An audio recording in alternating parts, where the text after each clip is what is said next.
this is the day-hab. So a day-hab is, we have 20 group homes. I work for T.E.A.M, work for Rachel. We have 20 group homes, and in the morning they all come here. They have their day-hab experience. They play games. They do life skills. They do color sheets. These are all adults with special needs. So they range from 16 to 75, and they're all like 10-year-olds. So they're all precious. And then at 4 o'clock, transportation gets them and takes them back to their home. So it is an enormous business. If you can imagine, every month you're paying 20 mortgages or lease payments, 20 water bills, 20 phone bills, 20 internet bills. I don't know, it just staggers. It staggers the imagination. So I'm going to introduce Rachel. She's going to speak briefly, and then we will introduce our next speaker. So, Miss Rachel, would you like to come up?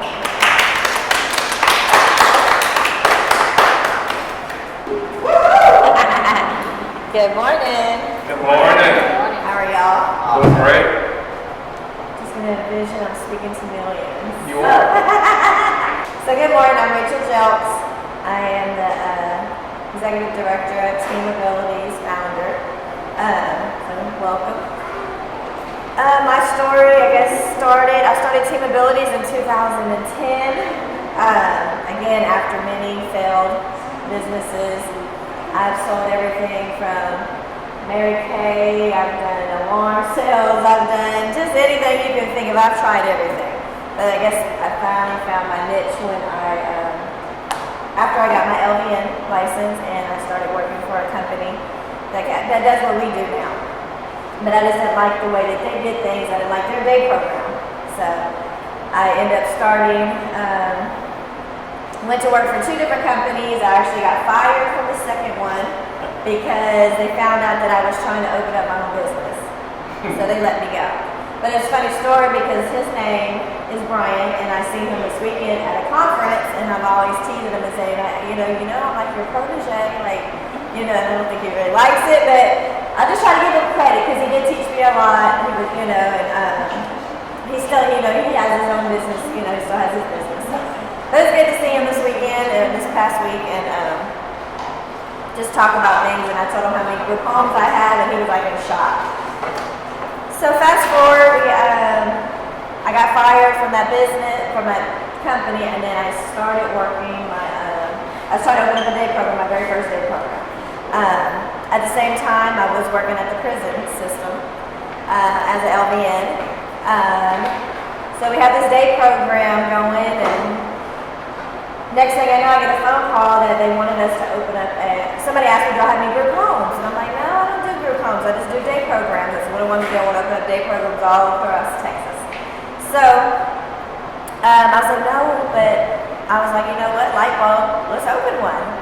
So I got a home in Humble.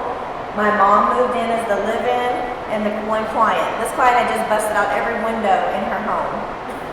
And they would not let her come back. So we picked her up, we took her, and I got a house with my mom and her. Again, I'm still got the day program, I'm still working in the prison.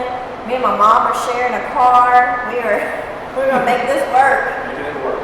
So yes. So again, that was 2010, and then again, many more day programs. I've tried to open up more day programs. But this one right here has stuck out here in this area, so this is where we are. So now we're in 14 years later. We have, like Donna explained, we have 20 group homes. We have our day program. We have a work program. So that's all for now. Can I ask you a question, Rachel? Yes. After being fired, kind of at that moment of as you're doing and going after your dream, what did you tell yourself to know that you were going to make it even though you didn't have the security of a job? Really, I guess back to you really don't have a plan B. You just gotta go for it. My motto too with always done is go big or go home. Like, you just gotta do it. You gotta jump. You got to jump and you gotta do it. and not let anybody stop you or deter you from that, telling you not.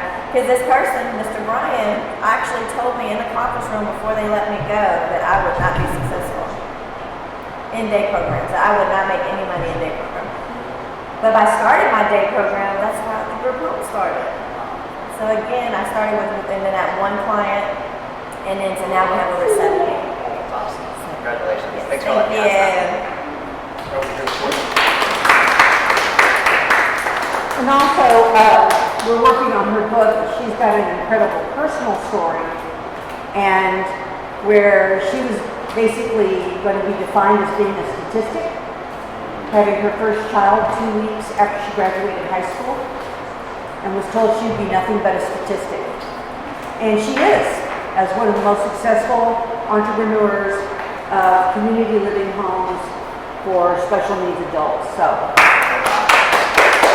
Okay, now I'm going to introduce Harold Rawls, and he's going to start us off. So you see the clock back there, we'll just go to it. I got it right here.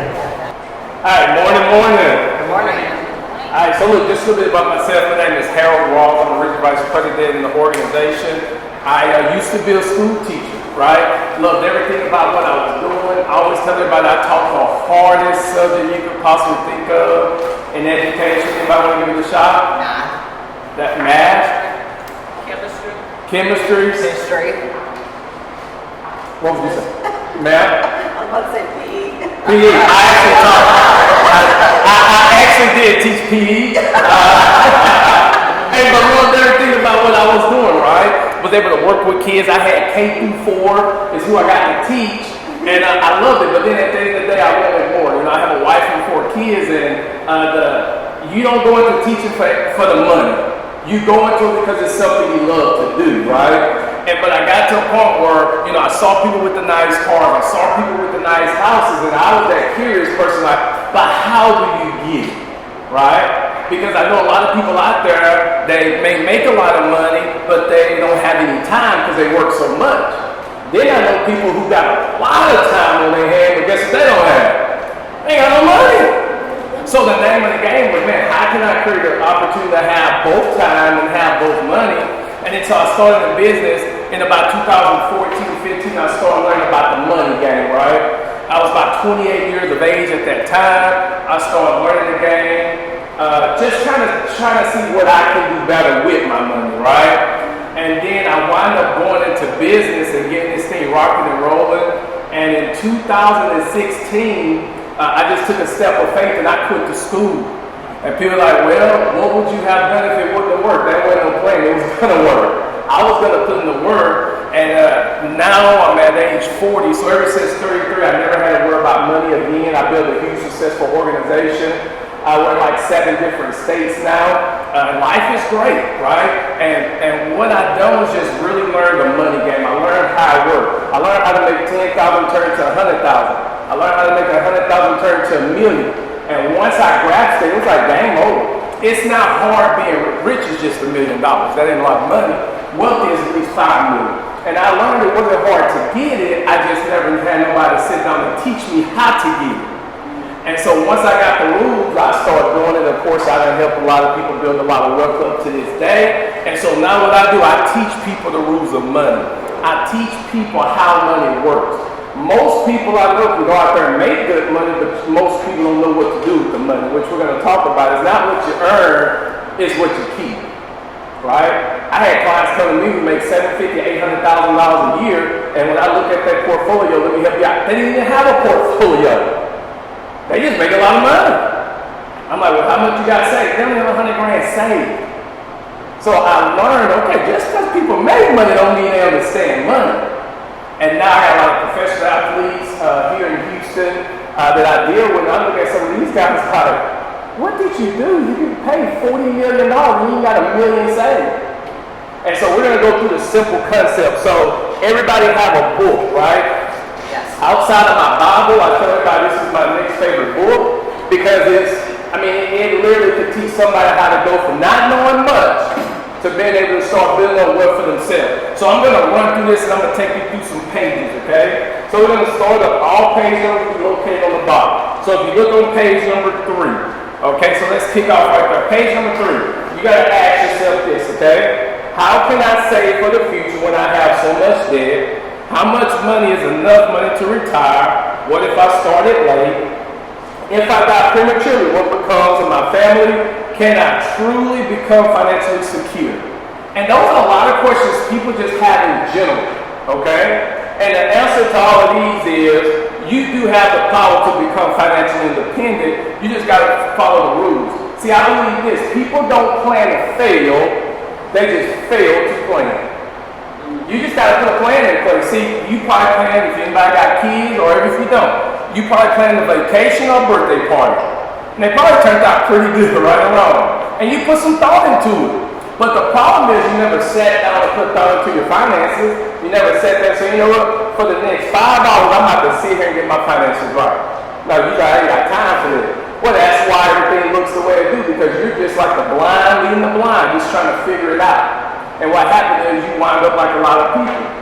They get old, retire, but have to go back and get rehired. And we don't want that, okay? So let's bounce over here to page number 6. So if you look over here at page number 6, oh no, 5, I'm sorry, 5. So let's talk about things you can control and can't control. There's going to be things in life you cannot control. So one thing I learned in life to make stress go away is this. Control the controllers. I'm telling control the control. I don't get upset. I got kids, I don't get upset with my kids. I never get upset with my kids. Want me to tell you why? I can't control this. And I got all girls. I can't control them, but let me tell you what I will tell my daughter. I said, baby, you know what? That is not upset with you, I'm just disappointed. And now they go from 9 wanting to defend themselves to, you disappointed in me? Now they're disappointed, so I tell my I'm just disappointed, right? Because at the end of the day, you got to control the things you can control. So if you look right here, what can't you control? Can you control Social Security? Absolutely not. If you're around my age 40, you ain't get it anyway, just to help you out, okay? Can you control what your employer do with you? If they hire you or fire you or don't give you a raise, can you control it? You can't control it. Can you control taxes? I wish I could. Can you control inflation? Can you control rising costs or interest rate? So stop focusing on the things you can't control and focus on the things what? You can control. That's how life is. Can you control how much you save every month? I promise you, you can. That's a fact. You control it. You control by going out and saying, you know what, either I got a job, I need another source of income. Can you control it? So most people just focus on the things they can't control. If you focus on the things you can control, you can get some things moving, right? So next page on page number 6.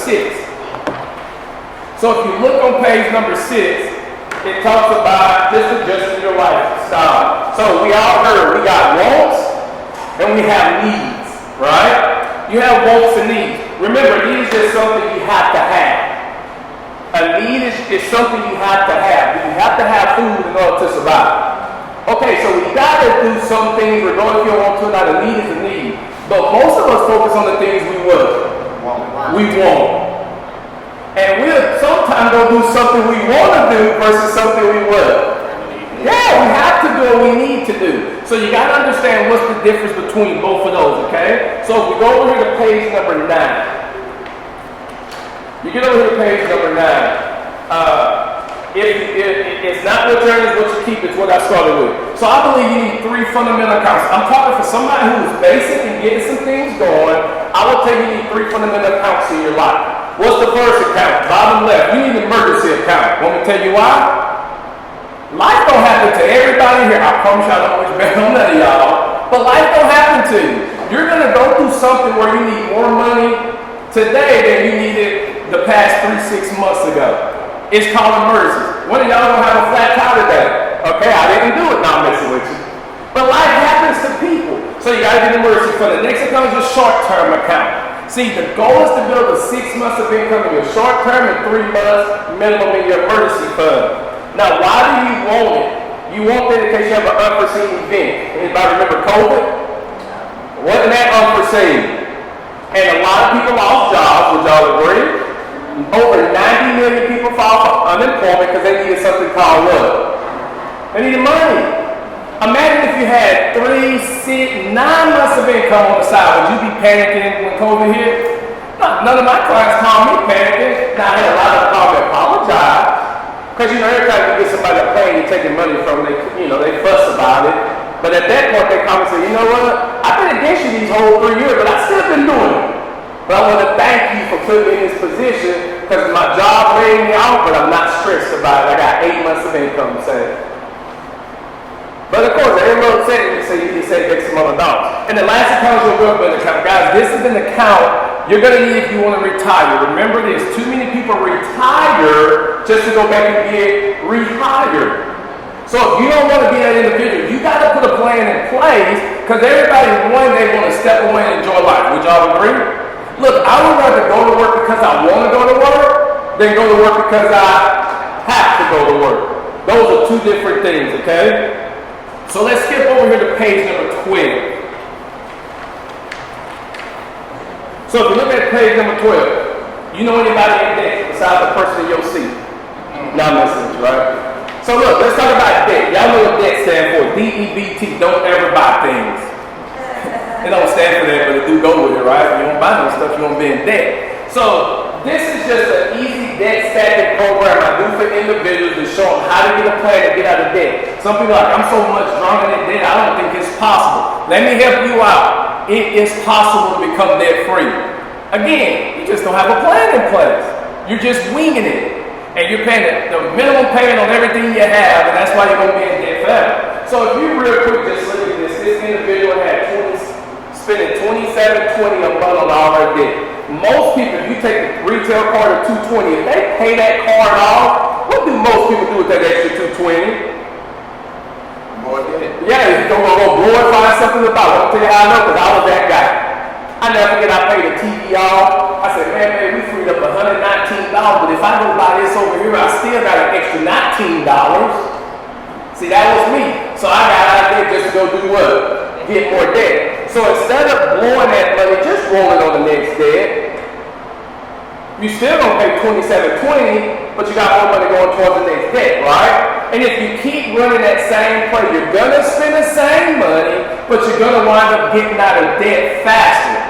Now, once I get somebody out of debt in this situation, you look, it's $27.20. I then tell them to take that money and invest it.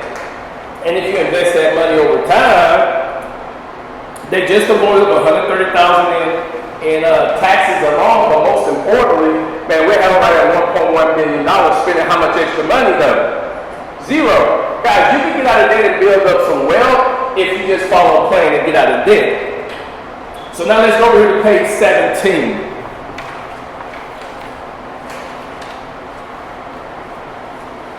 Now, anybody who have a mortgage, right? You know you pay your mortgage, okay? But I do know the way I paid my first ones off, well, the first two, was just really putting more money to it, but just hitting the principal more than one time a month. Now, I'm going to help you out.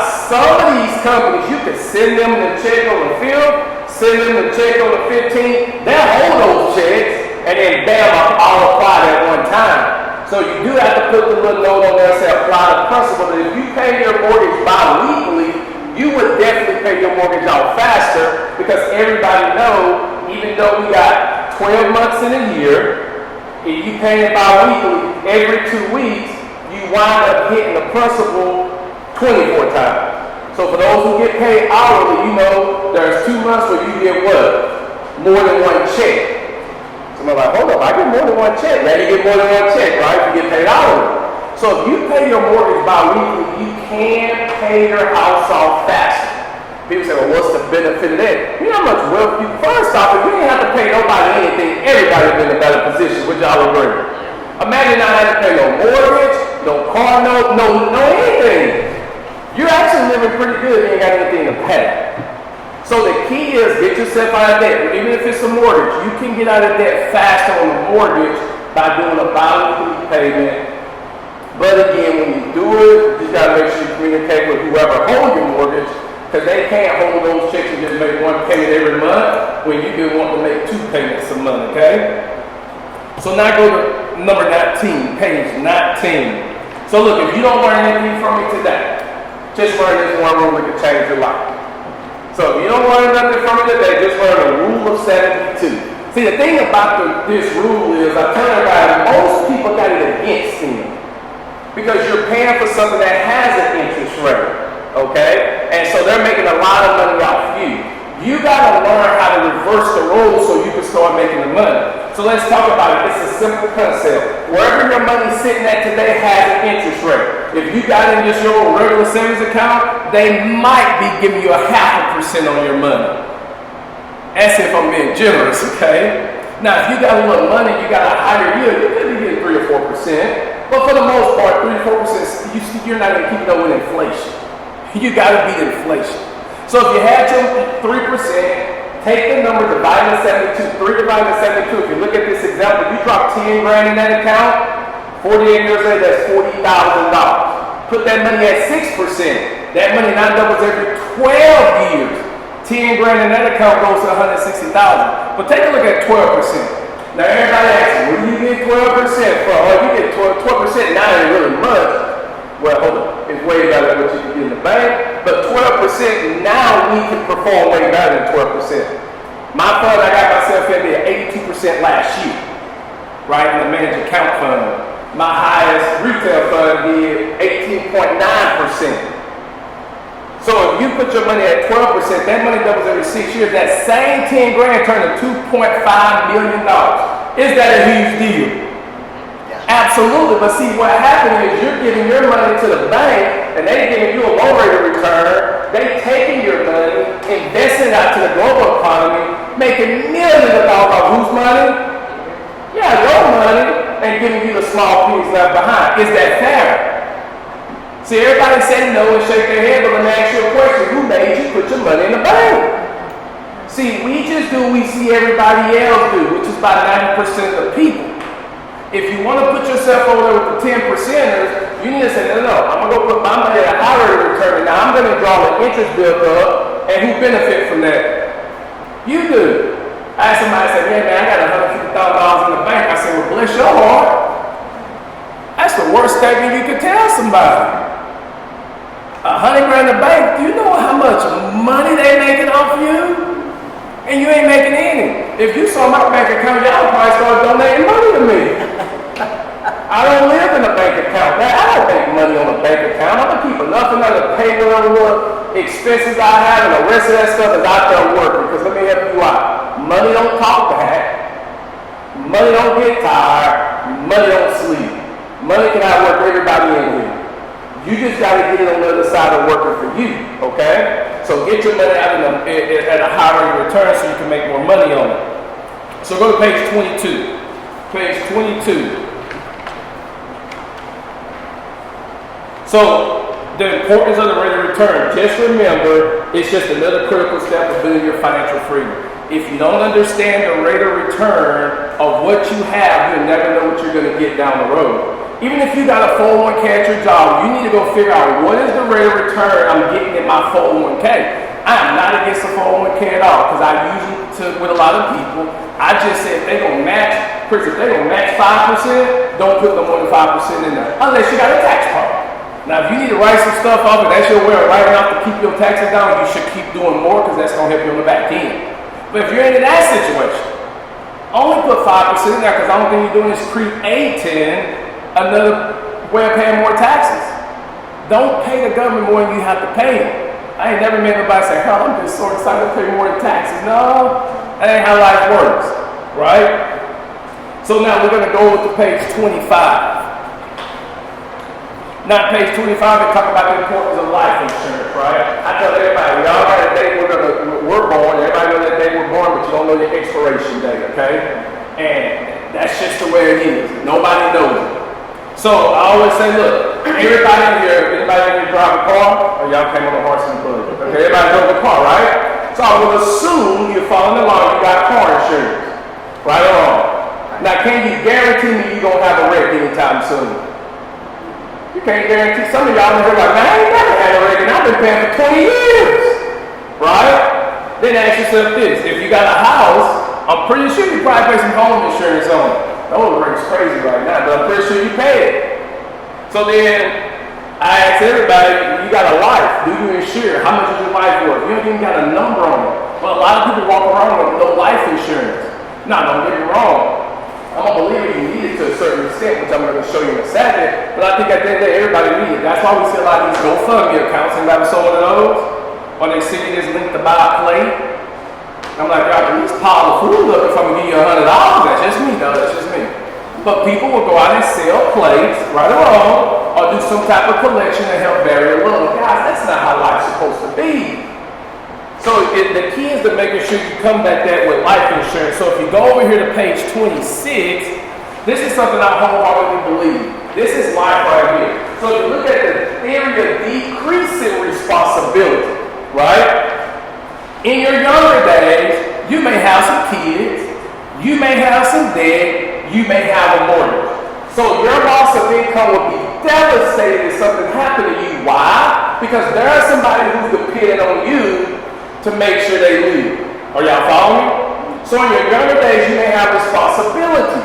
And if you have responsibilities like kids or a spouse, you got to make sure things are in place just in case I kick the bucket prematurely. Because if you read the top, in the early years, you're going to need a lot of coverage. Why? In the early years, you don't have a lot of money. Because right now, you're steady building up your wealth. See, what you have today, you will have way more than that 10, 15, 20 years down the road, but y'all follow me. But as you get older, if you follow that green line, in the later years, you should have some money if you play the game right. You understand the rule 72. You invest your money in the right places. You should have money. And now down the road, your kids are grown and gone. They should be out of your pocket. And at this point, guess what? In the later years, you may not need life insurance. Guys, you don't need life insurance when you're vulnerable. Meaning I don't have the money. Okay, I got $1 million policy, but I only got $200,000 saved. I need the $1 million policy. You follow me? But okay, now I got $9 million saved. Do I really need life insurance at this point? If I die, you think my wife gonna say, you left $9 million. Can y'all believe he ain't leaving no life insurance? That's not how life works. So once you become what I call financially bulletproof, you no longer need life insurance. You only need it when you're vulnerable. Meaning, I don't have that amount of money now, so if something happened prematurely, I'm going to leave that behind to my family. And then once you build it up, you don't need it no more. You can literally cancel it. And now that monthly payment, you know what I'm going to tell you to do with it, right? Hey, God, invest in make more money with it. I keep telling my wife today, hey, you need to cancel life insurance. She's like, no, you ain't canceling that. So I'm like, well, I might even look at why you don't want me to cancel it. But I got it when I was younger, and so it's dirt cheap. At this point in my life, I just keep it now just to keep it, not keep mine for estate purposes. Once you get a lot of money, you start to worry about inheritance, meaning your kids, because after so much to inherit, after 11, let's say husband and wife, after $11 million, kids got to start paying taxes on this money when they inherit. So the best thing you can do to combat that is, I don't want the government taking all my money from my kids. Y'all follow me? So now you go out there and just up your life insurance. It ain't for you because y'all need to live. No, it's to take care of all the taxes after your inheritance that you leave for your kids, so they won't have to pull all the money you left them and go pay all the taxes on them. Y'all follow me?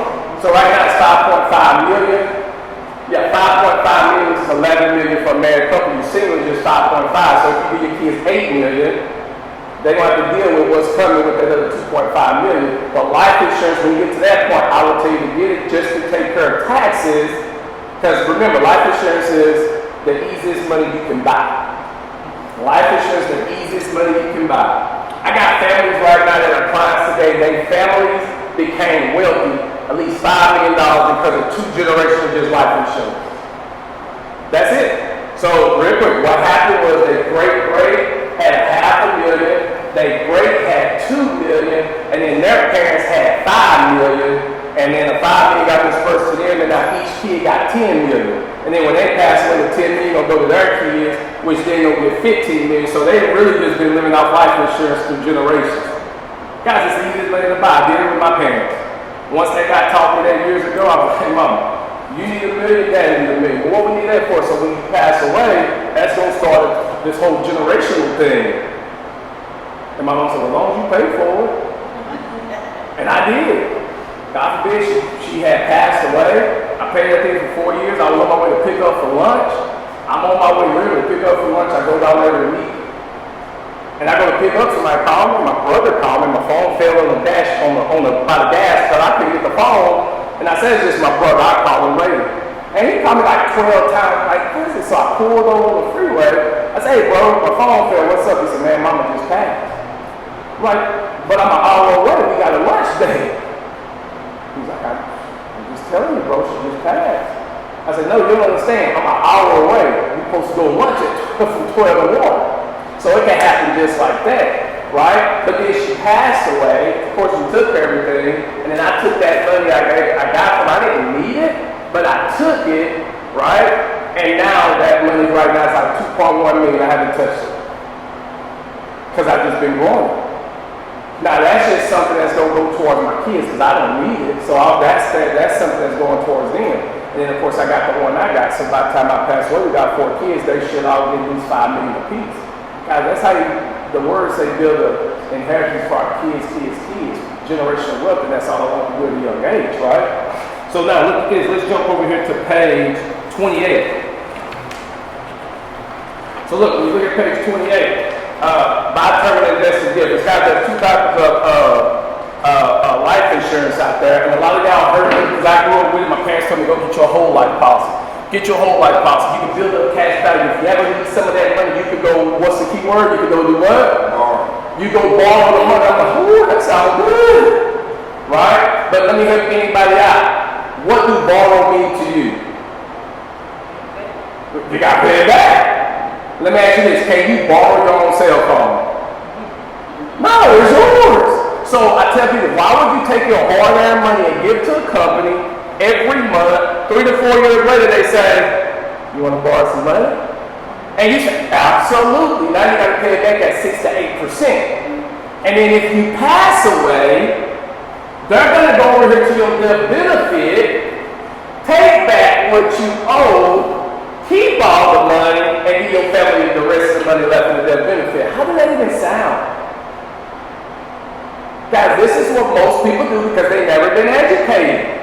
And we saw our great-grandparents do it, our grandparents do it, our parents do it, that's all they talked about, because you know it was like, this is what we come to pick up the premium, so y'all smile because you know what I'm talking about.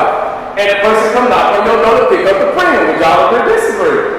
And so that's the way that went. So they come picking up your money, keeping all your money, and then when you pass away, they kept all your money. But they will give your family their benefit. Now, if we had older grandparents and they passed away, and we're like, hold up, grandma paid on this for 30 years. What you mean there's no money to bury her? Because she borrowed the money, she passed away, and they took everything. And she paid for it for 30 years, which means she actually had $10,000. She done gave him like 30 grand, 40 grand, and didn't get anything out of it.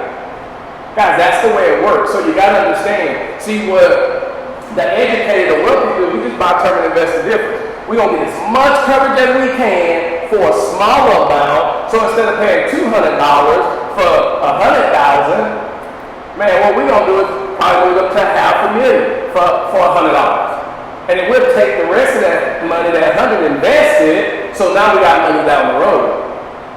Stop giving your money away. You work too hard to give your money away. Go to page 30. So here you go. Here goes some problems right here. 4 problems with a cash value life insurance policy. Problem number 1. It's an expensive form of life insurance and typically provide less coverage for your family. Guys, statistics say you need at least, if you can afford it, at least 8 to 10 times your coverage, your income. So if you made $50,000 a year, you really need a $500,000 policy, because what would $500,000 do? It would support your family and they won't skip a beat. Because what happens, you pay for some things, you take the rest of that money, we invest in the fund, it grows even more, and now your family can live off of income every month even though you're not around. That's the way. See, most people thought life insurance is just a barrier. Life insurance is to replace an actual income. So once you replace an income, the person who passed away, you replace that income and you can still live a good life. So I always tell people your goal is to get 8 to 10 times your income. You gotta get 8 to 10 times your income in coverage, so that way when you or a loved one pass away, that income is still replaced. If they make $50,000 a year, would you still look to get $50,000 every year even though that spouse passed away? Absolutely you will. But you gotta have enough coverage in order to put in the mutual fund, so the interest in the mutual fund investment can still pay you that every single month, okay? So then look at this. 4 more pages left. We're gonna go to page 34.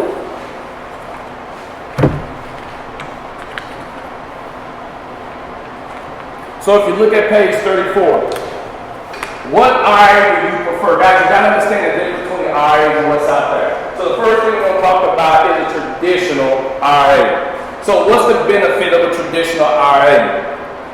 It is deductible, right? But again, you only get in there depending on how much money you make. All these got some rules, but with a traditional IRA, it is deductible. The most you can put in there is $7,000 a year. That's the most money you can put in there. And then another one, you also can do another tradition that can be non-deductible, right? If you make too much money, you can still do a tradition, you just can't deduct it. So like $225,000, something like that, you can't deduct it, okay? All right, let me wrap this up. I got it. And then you got a Roth IRA. Let me help you out. If you can get into a Roth IRA, it's going to be your best friend. And even if you make too much money, get with your advisor who knows how to do a Form 8320 for you to do a backdoor Roth for you if you can. Get you a backdoor Roth. Because remember, money you put into a Roth comes directly from your checking account, and that money has already been what? Taxed. So by law, you can't tax me. Absolutely. Learn the money game. Don't give your money away if you don't have to give it away. And then at 59.5, guess what you do? You pull all that money, pay $0 in tax. Easiest way to build up some money. Easiest way and the best way to do it is to put yourself in a Roth IRA, because it grows tax deferred. You don't pay taxes on it. If you make too much money, again, just do your backdoor one. You can still get it one. You just got to do it with lump sums though. You got to do it with lump sums every year. $7 grand here, $7 grand here, $7 grand here. You can get yourself. That law may change though as far as how much you put in there. Every year it normally changes by $500, okay? And then we're going to go to page 37. So the high cost of waiting. I love showing this to people because it's so, time is everything, okay? So if you look at investor A, on the left side, this person started at 22 and stopped investing at 29. They put $7,000 in a year and they stopped. They had $85,000. If you look down at age 67, that's $2.5 million. Y'all see that? On page 35, I'm sorry, 35. Look at the bottom of this. They put in $56,000, but they got $2.5 million. But if you look at investor B, man, I'm gonna wait till I'm 30 to start with this. And investor B put $7,000 in there every single year for the next 30 years. And look how much money they got. Guys, the earlier you can start investing your money, the better it's going to be for you. If you got some young kids and you want them to have millions of dollars, at 18, let them start putting $100 up a month. $150 a month, they have at least over $1 million. Easily. And if you explain to your kids, you start saying, hey, Chun, you've been doing this for 3 years. Do you know if you up it, you can have over $2 million? That's how I do my kids. All my kids are maxing out IRAs. They're only with a $4.2 million. Anywhere from 4.1 or 4.3 million. Just because I help them understand the rules of money. You got to teach it to your kids. The earlier they invest, the better it is. And then page 38.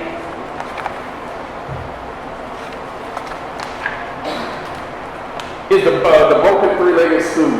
So I want to tell people on the broken three-legged stool.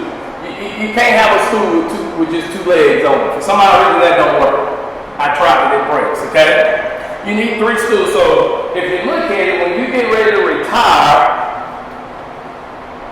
for people that are close, let me help you out. People like me, we ain't getting Social Security. So your 3-legged stool right now, though, you should get a Social Security check. You probably have a company sponsored plan, and then you should have your personal plan that you have. As long as you got those 3 in place, I guarantee you'll be okay. The problem is most people just depend on 2 of them. Whatever the company had and Social Security. That's not going to help you through retirement. So you got to make sure you have that. And then the last page we look at is page 42 to close out. And on page 42, all it tells you is dollar cost averaging do work. What do I mean by dollar cost averaging? Guys, you need to learn how to put money up every single month because it's what I say is consistency. Because you don't hit the mark. If you just put a lump sum of more money in and you just did that like last week, the market is at a high. So you just drop all your money in at a high. Well, if it's at an all-time high and you put all your money in, what you think probably happen in the next few weeks or months? It's going to come back down. So the goal of it is invest your money every month, $200, $300, $400, $500, and then you break that up within a month, 2 to 3 times a month. Take $500, so you're just gonna do it 2 times at $250, $250. You're hitting the market sometime high, sometime low. I guarantee you, I can't guarantee much in life except taxes and debt, but I guarantee you, if you do dollar cost averaging, you would definitely have way more money if you just did a lump sum every year. You have way more money.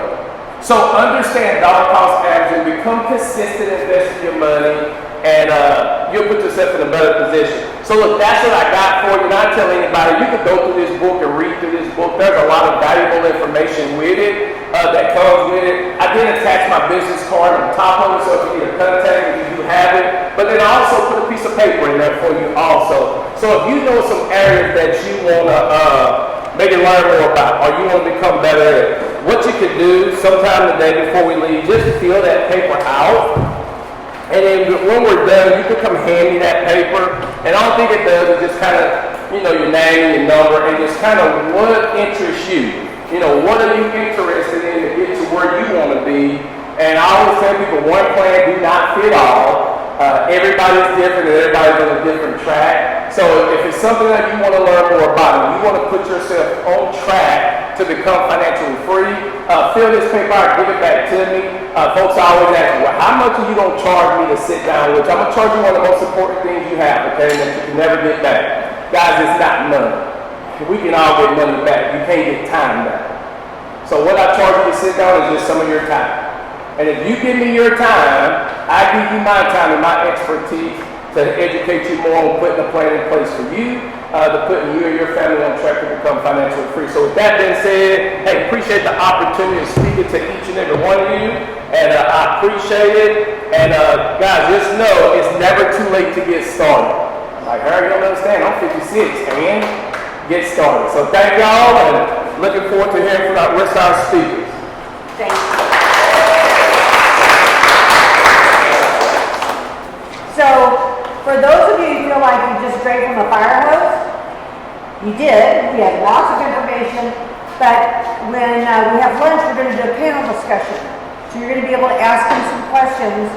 Like you said, if you want to make an appointment with them, it's only going to cost you your time.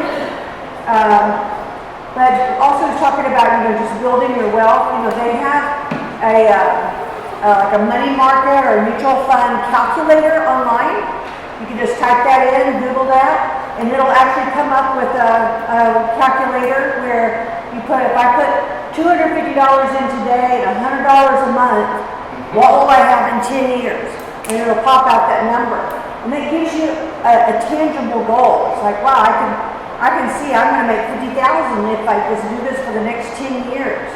So sometimes we save $100 a month, and then you think, well, how's this going to amount to anything? But if you could see through a calculator that, wow, this is what it's going to look like with that compounding interest, you'll be surprised at what that amount really looks like. And if you make your appointment with Harold, I would say within the next 48 hours, he might hook you up with that family that's got $15 million in jewelry. So that's just, I'm just saying. So next up we have Christopher Wick. Christopher graduated from the Wolf Center for Entrepreneurship at the University of Houston. Out of his entire class, only 2 people actually went into entrepreneurship. Most took jobs elsewhere. So it's like Rachel was saying, go big or go home. It's like you today, you're showing up here, okay? You could have stayed in bed.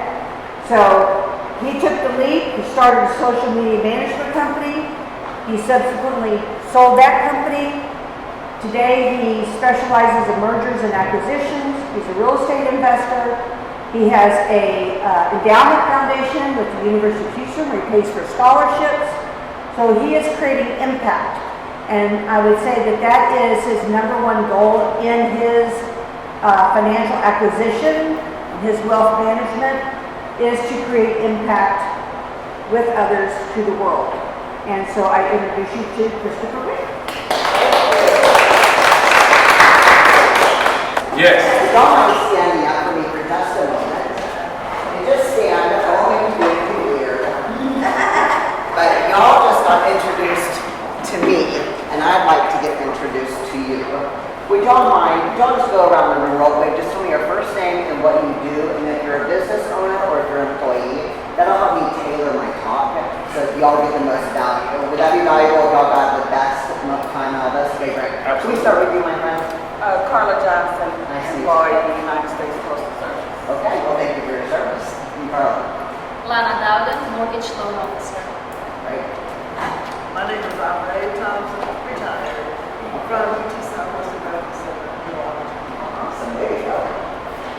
Rachel Hester, vocational pastor, business owner. Jeffrey Hester, employee and business owner. I'm a nurse from 8 to 5 afternoons. I am an instructor at a trade school. What do you teach? Nurse aid, phlebotomy, medication aid, and truck driver. And are y'all together? Yeah. Okay, so y'all both entrepreneurs and have your own responsibilities and you're a couple. So that's a lot. I bet y'all wind down working together and working on shop. Very cool, thank you. All right, and I know who you are. Who you guys take just so I can hear you. Harold, financial advisor. Okay, great. Rashonda Lewis. I'm self-employed, work with individuals with intellectual disabilities. And then Rachel, you already said it. Very good. And then do we have anyone else here? Okay, very good. Well, thank you. Your mother. Oh. That's so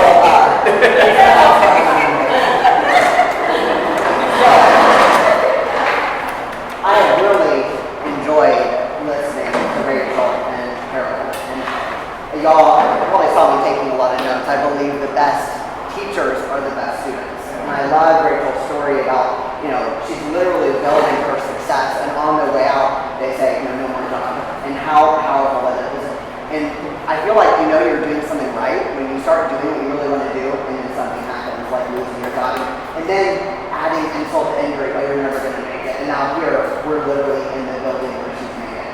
And then Harold talking about financial advising as an investor, and I'll just spend a little bit about who I am in a moment, but those three types of accounts, the savings account, the emergency fund, the short-term account, and the wealth account, that was really good. I wrote that down.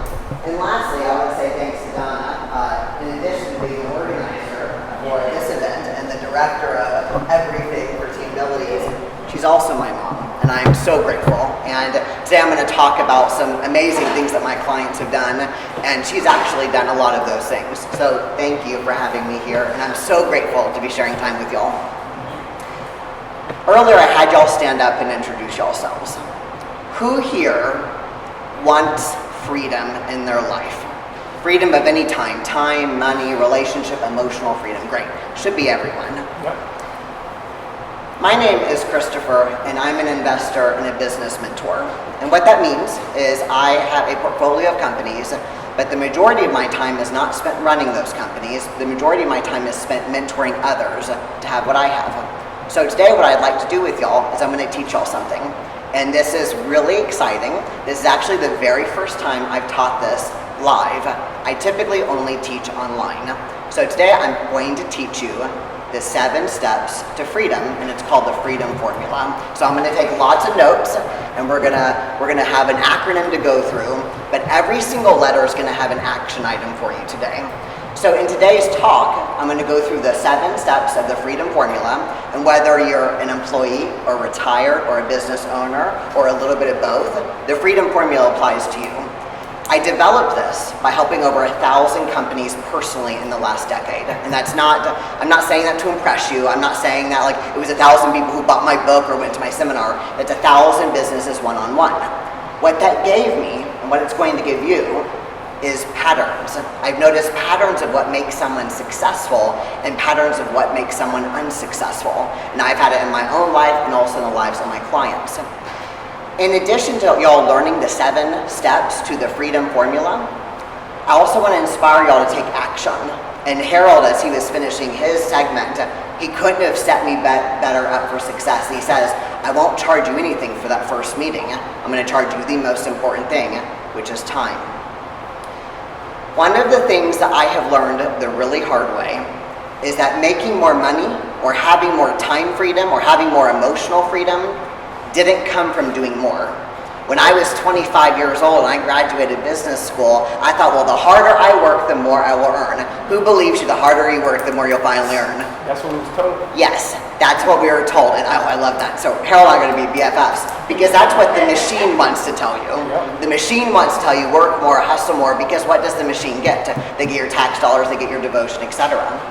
The formula is actually backwards. And so today I'm going to tell you a lot of stories. And I want you to see yourself not in just the story of me, but I want to see yourself in the stories of my clients. Because I'm going to talk about people who aren't me. Because sometimes when we see someone like a Rachel or a Harold, we think, well, they could do it because she's Rachel. She could build a $5 million plus company because she's Rachel. Well, Harold can get $15 million, which, by the way, I look forward to meeting those clients. He can do it because he's Harold. Some of you might look at me and say, well, he can do it because he's Christopher. Well, in talking about my clients, you will also be able to see yourselves in them. So if this sounds like a good plan today, for the short time I've got with y'all before I have to leave for a meeting, will you raise your hand and say yes really loud? Yes. The reason why I have y'all say yes is not just for rah-rah or feel good or so I feel really awesome about myself. It's actually a hack. And so write this down. This is actually your first lesson. As an entrepreneur, I have learned through the course of studying patterns in business owners what helps people be successful, and one of those things is by leveraging the brain. In my free time, I study neuroscience and neuropsychology. Sounds like a really weird free time, but I do that because as humans, we have a superpower, and that's the prefrontal cortex. So when you engage your physiology and you stand up or you raise your hand or you say yes, you're not just doing it so I feel good. I do feel good when y'all do it though, because I know you're getting value. You're doing it so your body will remember. Yep. At the end of this talk, I will give you a call to action, and I'm going to have you text me. And I want you to do that because when your body does something within 24 hours of learning something, it retains it. Which is why, as I was listening to Rachel and Harold, I'm taking notes. Because I want to remember. I want to remember the story where someone says, you're not going to be successful. Because I'm literally sitting in her building. She's made it. I want to remember the 3 types of accounts because that's I can serve my clients better. So I'm going to give you all a call to action at the end. If you do it, great. It will be wonderfully beneficial to you, but I'm not asking you to do it for me. I'm asking you to do it for you. So in a moment, I'm going to give you my contact information, and I'm going to give you my email address. But earlier, Mom introduced me talking about how I like to help impact people, and I have an endowment fund, I do scholarships. By any chance, when y'all walked up, did anyone see the blue Mercedes S-Class outside, right by the front door? Did anyone see what the license plate says? Can't remember, but I did see. The license plate says, for them. Way to go, Rachel. For them. Everything that I do, all that I have, is for them. And today, that them is you. The reason why it's on my car is because it's my ever reminder of why I do what I do. Yes, what I do has helped me become financially, physically, and emotionally free. But there is nothing that thrills me more than being here on a Saturday talking about financial empowerment, because if just one of you, Rashonda, Rachel, my friend who's retired, Carla, if just one of you takes action today, this Saturday has been blissfully worth it. So let me give you all my contact information. I don't carry business cards. My phone number is 832-928-5304. Later today, I'm going to ask you to use that phone number. And then my email is inbox@sayyes.enterprises. And don't worry if you don't know how to spell enterprises, I can text you back when you text me today. But today, that is actually one of our outcomes. So I will put this over here. And now y'all got my contact information. So even though I'm gonna leave and go to a meeting right after this, y'all will know how to get in touch. So now, let's begin. If y'all wouldn't mind, would y'all just close y'all's eyes for a moment? I want to take y'all through an exercise. I won't make you do anything weird. No one's going to be watching you, so we're all going to have our eyes closed. But I just want you to imagine yourself for a moment in kind of a dark place. And I promise you I'll bring you out of this dark place. We're not going to stay here. But I want to bring you to an ER room. And I want you to imagine Rachel, Rashonda, Carla, Lana, Harold, Donna. The doctor has been testing you for hours. They've taken every fluid from your body to test. They've done a CAT scan, they've done an EKG, they've done a blood pressure test. They cannot find out what's wrong with you. But my friend, you're in terrible, excruciating pain. You've been there because you woke up at 4:15 in the morning off of an hour and 15 minutes of sleep and you knew that you had to go to the ER. But you've been in the ER for hours and they don't know what's wrong. You don't know if you're going to be in the ER for 2 more hours, 2 more days, or maybe 2 weeks. If it's really bad, maybe it's 2 months. You're in pain, the doctor doesn't know what's wrong, you don't know what's wrong, and you're worried. And I just want you to ask yourself, you don't have to tell me or the room, but who's worried about money? Are you worried about the medical bill because ERs are so expensive? Are you worried about your schedule because the doctor doesn't know what's wrong, so can you go to your meetings on Monday? Are you worried about what you're going to be able to leave your family? Are you worried about how much time will I have to take off from my life, my love, my passion? And while you have your eyes closed, if any of these worries resonated with you, would you just raise your hand so I can see? Were you worried about any of those things? Okay, great. Thank you so much for your honesty and full participation. I want you now to realize and picture yourself walking out of that ER. You walk out of the ER at 9:30 in the morning. You still have no answers. The doctors gave you no prescription. And there's no solution. But unlike 98% of America who lives paycheck to paycheck, you're different, my friend. You're free. And you know that no matter what happens, you'll be okay. And now if you'll open your eyes, I would like for you to look at me. The story I just told you is one of my own. I was in the ER off of an hour and 15 minutes of sleep. No answers, no solutions, and a mystery pain. I only had 3 concerns in the ER that day. I was not worried about medical bills. I was not worried about my staff's payroll. I was not worried about marketing campaigns because I'm free. The only 3 things I was worried about was 1, my health. What was the excruciating pain? 2, I was worried about my wife's well-being because she was woken up at 4:15 to take me to the ER. And number 3, I just wanted more time. I just wanted more time to serve every single day that week ahead. 7 days later, I gave a record-breaking seminar because I will not be stopped. When I sat in that ER, and the reason why I start this talk with that story is I told my wife one thing as I'm like curling in the hospital bed in excruciating pain, and she's like, well, you know, you might have to clear your schedule. And I thought, no, I want to serve. I want to help. The reason why I start with this story is not to make it about me. I'm not free because I'm lucky, or because I was talented, or because I was smart. I did have an amazing mom, so maybe that does help it in my favor. But I'm free because I made a different choice.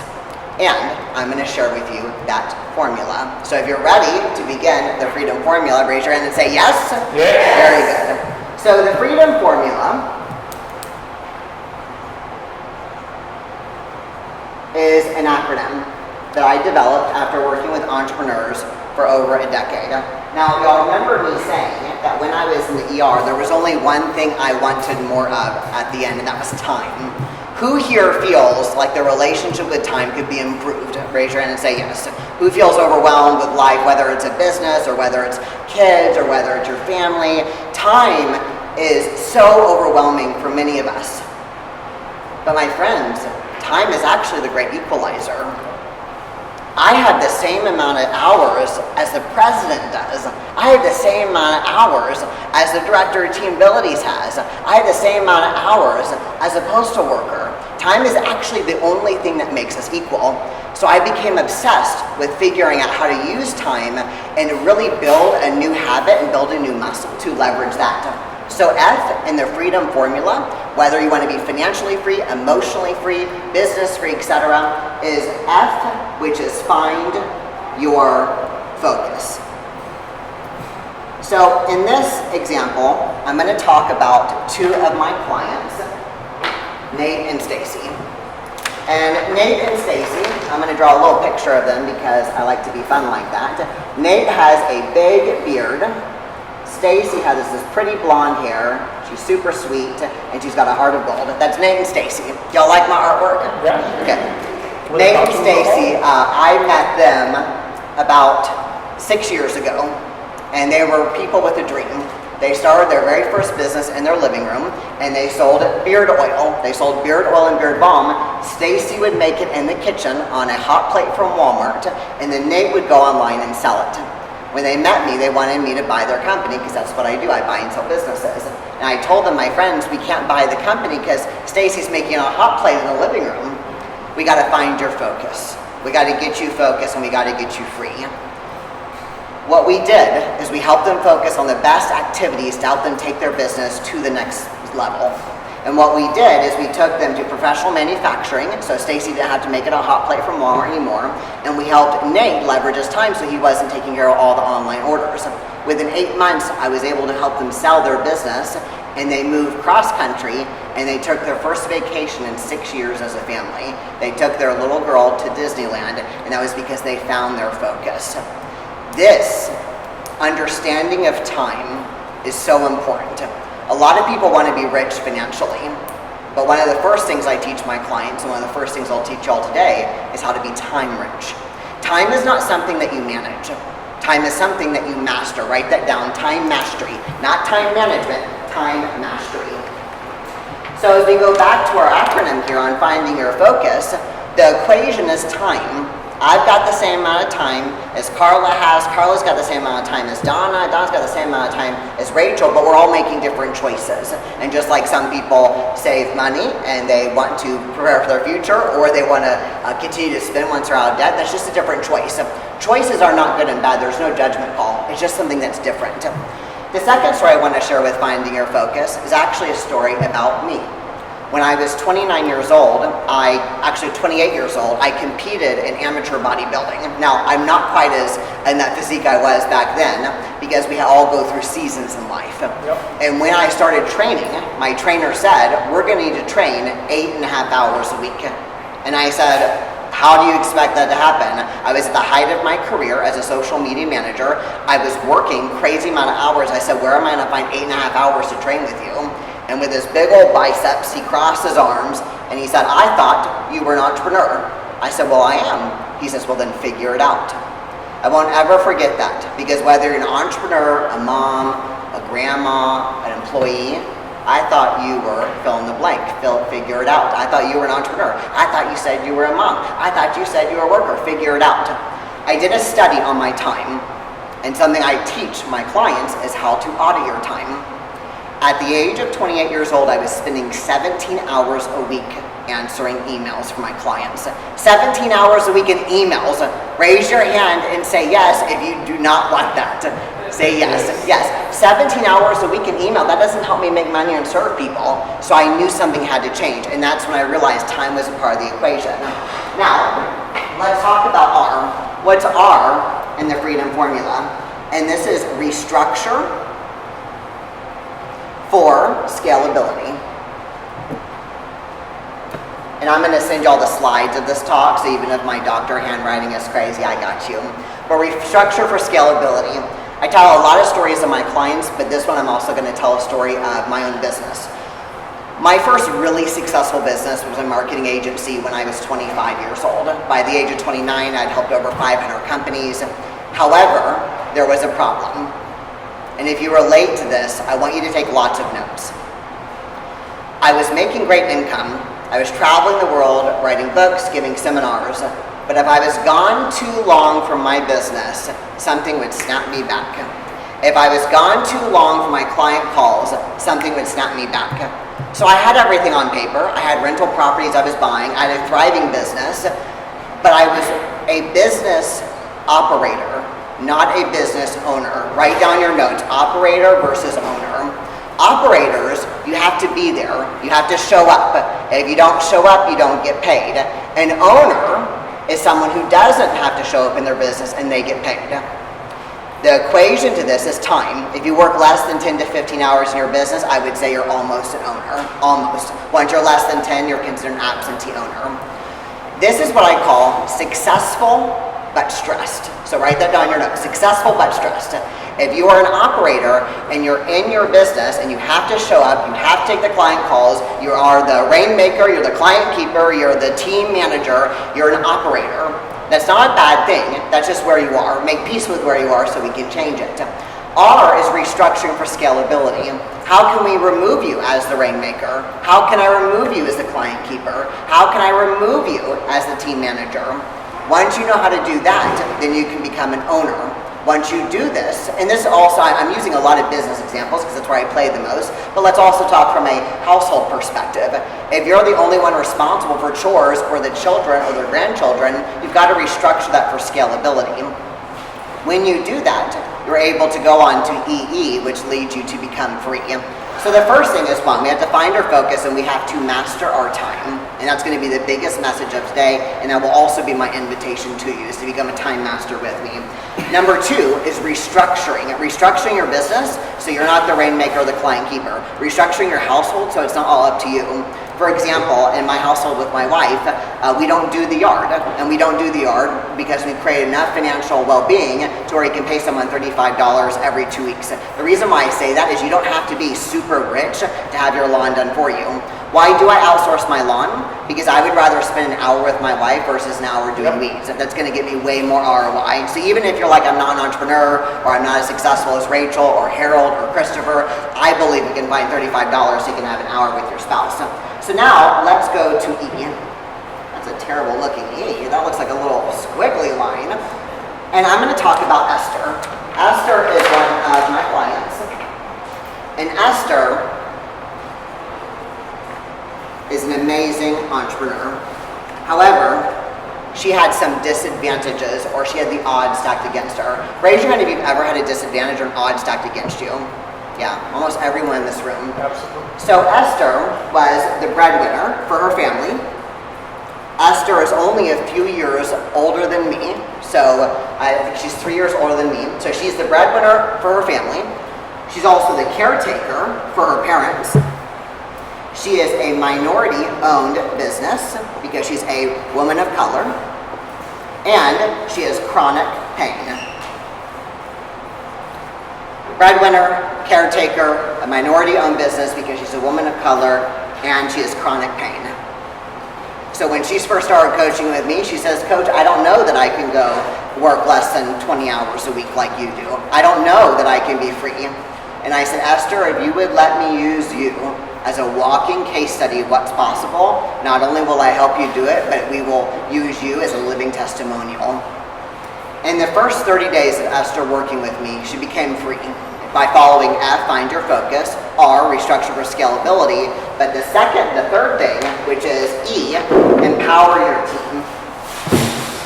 Empower your team. Now I know in the room, I've just lost some people because my entrepreneurs who don't have team members are gonna say I don't have team members, or my folks who are not entrepreneurs will say, well, I don't have employees because I'm a business owner. Your team is what I like to call team human. So in my household, my wife is part of my team. Even though she doesn't work for me, we're a team in getting things done. Here at Team Abilities, there's a team, literally in the acronym, I didn't even plan that. Team Abilities is the team of everything coming together.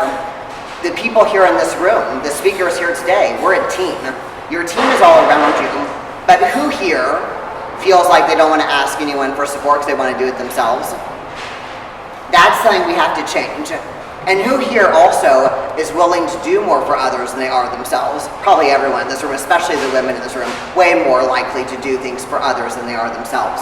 So when I spoke with Esther about empowering her team, Esther only had 2 team members. I'm a huge proponent of having a lean team. One of my mentors who I got to meet in my 20s is Warren Buffett, and he is the chairman of Berkshire Hathaway.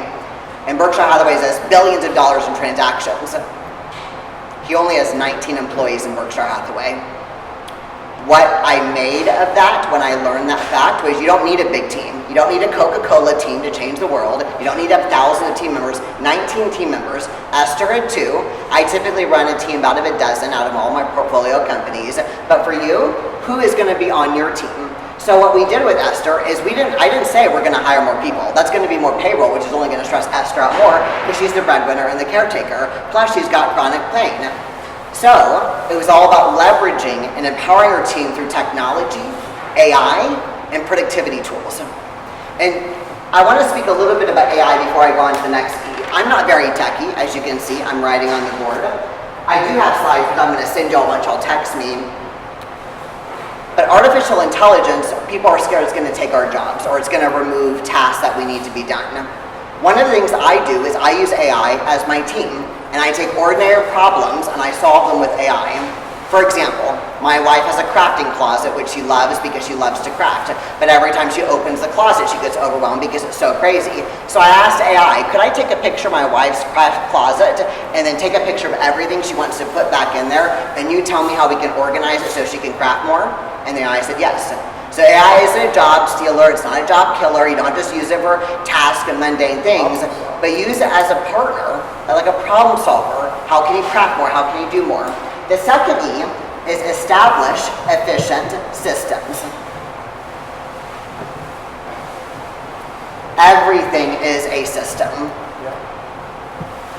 You are seeing me here live in person, which is really cool. I do most of my teaching online all over the world, and I wear the same outfit every single day. I wear a black V-neck t-shirt, and it's not because I can't afford another t-shirt, and it's not because I just wear the same t-shirt over and over again. I have 24 of those t-shirts because I have a system. When I present, I am in a certain outfit every single day. When I wear a certain watch, when I have a certain thing, the reason I'm holding my phone is it's part of my system. I'm recording my audio. Everything is a system. Systems should save you time, energy, and money. In your household, even if you're not an entrepreneur, even if you're a mom or a grandma or you're retired, everything is a system. You know how when you take a flight and the pilot has that long checklist? Well, the pilot's taken 1,000 flights. He doesn't need to remember to press the red button or to pull the lever, but he's following a system. So even in your household, you could have a checklist for everything gets done. Saves you time, energy, and money.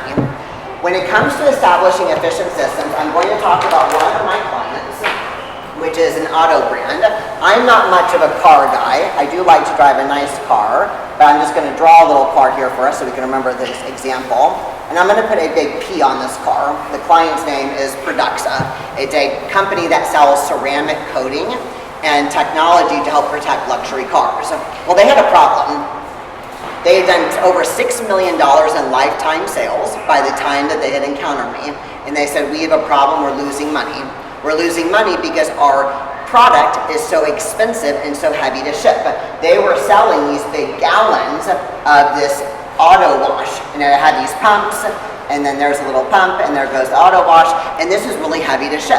And they said, we've got a problem. We sell this for $60 a gallon. It's a great product. By the time it gets to the customer, we spend over $40 in shipping. We're not making any money. Who here has ever gone to the pantry and you're looking for the salt and it's not there, and you get frustrated because it's not there, and then your spouse or maybe a family member, they go to the pantry and they find the salt right away? It's because it's a law of familiarity. Your brain, remember, I really like neuroscience, neuropsychology, your brain is used to seeing the pantry a certain way. You're looking for the salt, you're looking for it in a certain place, but it's not there, probably because someone has moved it and you just can't see it. When you are in your own business, sometimes you have the law of familiarity and you can't see what you need to see. My very first conversation with Produxa and talking with their manufacturer, my very first question was counterintuitive. Write that down, counterintuitive. Because my question to you is going to be, how can you be counterintuitive in your business? So when I'm talking to the manufacturer, my first question was, instead of selling these big old heavy concentrates, these big old heavy gallons, could we instead sell a concentrate?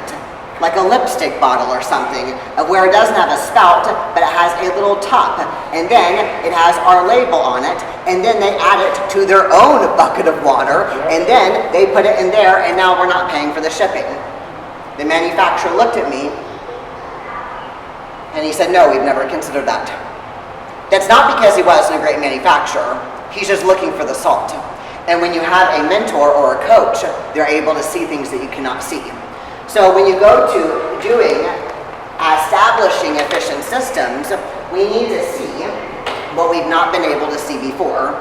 So I want to do a quick check-in real quick. I know I have more time with y'all, but I just want to give y'all some call to action. Find your focus. One of the things I help my clients do is in the first month of working with them, I help them take back 10 to 15 hours in their life. So question number one, what would you do with 10 to 15 hours extra in your life? And just write it down real quick. You're not going to show it to me, it's just for you. If you had 10 to 15 hours, what would you do? Me and my friend Harold were talking earlier about really nice cars. We're talking about Rolls Royces. If you had 10 to 15 hours more a week, would you go and look at cars more often? Would you go spend time with your spouse? Would you craft more? Would you spend more time calling clients who are high value? Would you spend more time going to Saturday seminars to learn about financial empowerment? Or restructuring for scalability. Where can you restructure right now in your world? How can you stop being the rainmaker if you're a business owner? How can you stop being the client keeper if you're a business owner? How can you stop being the only person responsible for chores if you're the housekeeper and if you're the one managing the household? Empowering your team through technology, AI, and tools. Without hiring anyone else right now, how could we empower our team?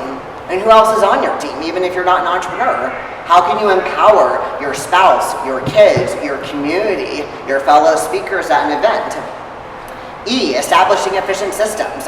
How can you create a pilot checklist? How can you write a list of everything you have to do and you follow the same thing every single time because you know it saves you time? How could you wear the same outfit every day so you don't have to make another decision? And how could you be selling concentrates instead of big old heavy gallons by having counterintuitive thinking? Now, I'm going to share with you what D, O, and M are. D is develop a growth strategy. And I'm going to call it GS, develop a growth strategy. O is optimize for profits. O is optimize for profits. And then M is my favorite because this is where I hang out every single day. It's make your exit. D, O, and M, I want to give y'all in the form of a slide because I'm going to show numbers and math in my head is dangerous. I don't like doing it on a slide chart. So if it would be valuable to get D, O, and M and get this entire thing on a slide deck, would you raise your hand and say yes? Yes. Great. So here's what I would love for y'all to do. I gave y'all my personal cell phone number earlier. I'm really an email guy, so when y'all text me, I'll move y'all to email. But I would like for you to text the word freedom to 832-928-5304. And go ahead and take a moment to now. I'm going to share with y'all, the last thing I'm going to share with y'all is D, because this has to do with money and making more. Okay, go ahead and text me the word freedom to 832-928-5304. And when you have done that, if you'll put your phone face down in front of you, that will let me know that you've done it and I can continue. But just take a moment to do that now. You want a name in a text or just the word? Just the word freedom, and I'll text you back later asking your email and your name, and I'll have my team down all the slides. Okay, Harold's done it. Great work. I'm coaching. Very good. And if you've done it, okay, great. My friend back there has done it. Okay, done it. And once you've done it, put it there. And what I'm going to do is I'm going to send you the slides. I'm also going to invite you to one of my programs. Would that be okay? Say yes if it's okay if I send you a link to one of my programs. Yes. This formula, the freedom formula, starts with finding your focus. This goes in order, and ask me how I know that you can't go in the other way around. When I was 28 years old and spending 17 hours a week in email, working harder to make more, I knew I can't do all of this until I do this. The first step to getting freedom is mastering your time. Before you can become financially rich, I want you to become time rich. I have a program called the T.E.A.M Quest. It is a 21-day program. My mom has actually gone through it herself. She was one of my best students when I first released the product last year. And I will take you through a 21-day program, Mastering Your Time, to build the habit. This is a $12,000 program, but I'm not going to give it to you today for $12,000. Literally this morning at 5 a.m., I had my project manager, Diane, change the price. And I had her change the price to $9.99. And I would like for y'all to invest in that today, this weekend, to become a time master with me. So I will send you the slides, and because y'all said it was okay, I'll also send you a link to the T.E.A.M Quest. $1,000, 21 days of your time, plus some really cool bonuses. I can't give it away, and don't ask her about the bonuses, because I want her to give away the secret. But if you're thinking, well, I don't have that money to do that, I don't have $1,000 for my time, that's further proof that you need the program. Or if you're thinking, I don't have 21 days, that's further proof that you need that. So thank you for allowing me to share that with you, and I look forward to y'all becoming time masters. Now let's talk about developing a growth strategy. I know this is where most of y'all want to get, especially as entrepreneurs, or even people who just want to have more growth in their household, more growth in their hobbies if you're not an entrepreneur. But let's talk about developing a growth strategy. I spent the first half a decade of my career as a social media consultant. So I am personally responsible for selling millions and millions of dollars of things online. So I have a lot of case studies when it comes to developing a growth strategy, but I'm going to talk about a few key ones. Who here likes pizza? Say yes? Yes. Very good. Look at pepperonis, olives, little tomatoes. Art is very effective. The reason why I'm drawing for y'all is because words only get stored as short-term memory. Images get stored as long-term memory. Remember, neuroscience, we want to leverage our brain.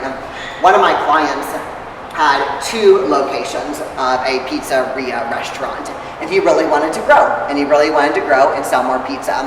Within 2 years, he went to 8 locations because we were able to leverage social media and helping him sell more to his existing clients. We didn't have to go out and get more clients. We leveraged what he already had. The lesson here is having an irresistible offer. An irresistible offer for that pizzeria was a contest called Free Pizza for a Year.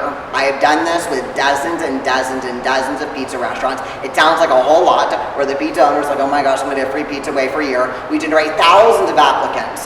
And then we pick 2 winners. I usually pick one guy, one gal, and we give them both free pizza for a year. In your business right now, how could you have an irresistible offer? In your household right now, how could you empower your team, your kids, your community with an irresistible offer? Another example, one of my clients is on his way to becoming a billionaire with a B. He hired me for a private consultation. Is it okay if I tell y'all how much I charge for a private consultation? Say yes if it's okay. Yes. Okay. I'm not saying this to impress y'all. I just want y'all to see the value of this. When I meet with someone, I will meet with them for $25,000 for 4 hours. Math in my head is dangerous, but that's over $6,000 an hour. I'm not saying this to impress you. I'm saying this to impress upon you. Not only is it possible, it's probable. When I was meeting with my billionaire-to-be client, which by the way, you don't have to be a billionaire to afford that. I've had a college kid pay that so he could get a chance at making it. People usually spend this in credit cards or a business loan. Might as well hire a mentor who's done what you've done, who has achieved the financial freedom that you want, who has built the $5 million business that you want. And in the first hour, we found $14 million of enterprise value he was missing in his business because just like the car brand, they were so focused on selling gallons when they could have been selling concentrates.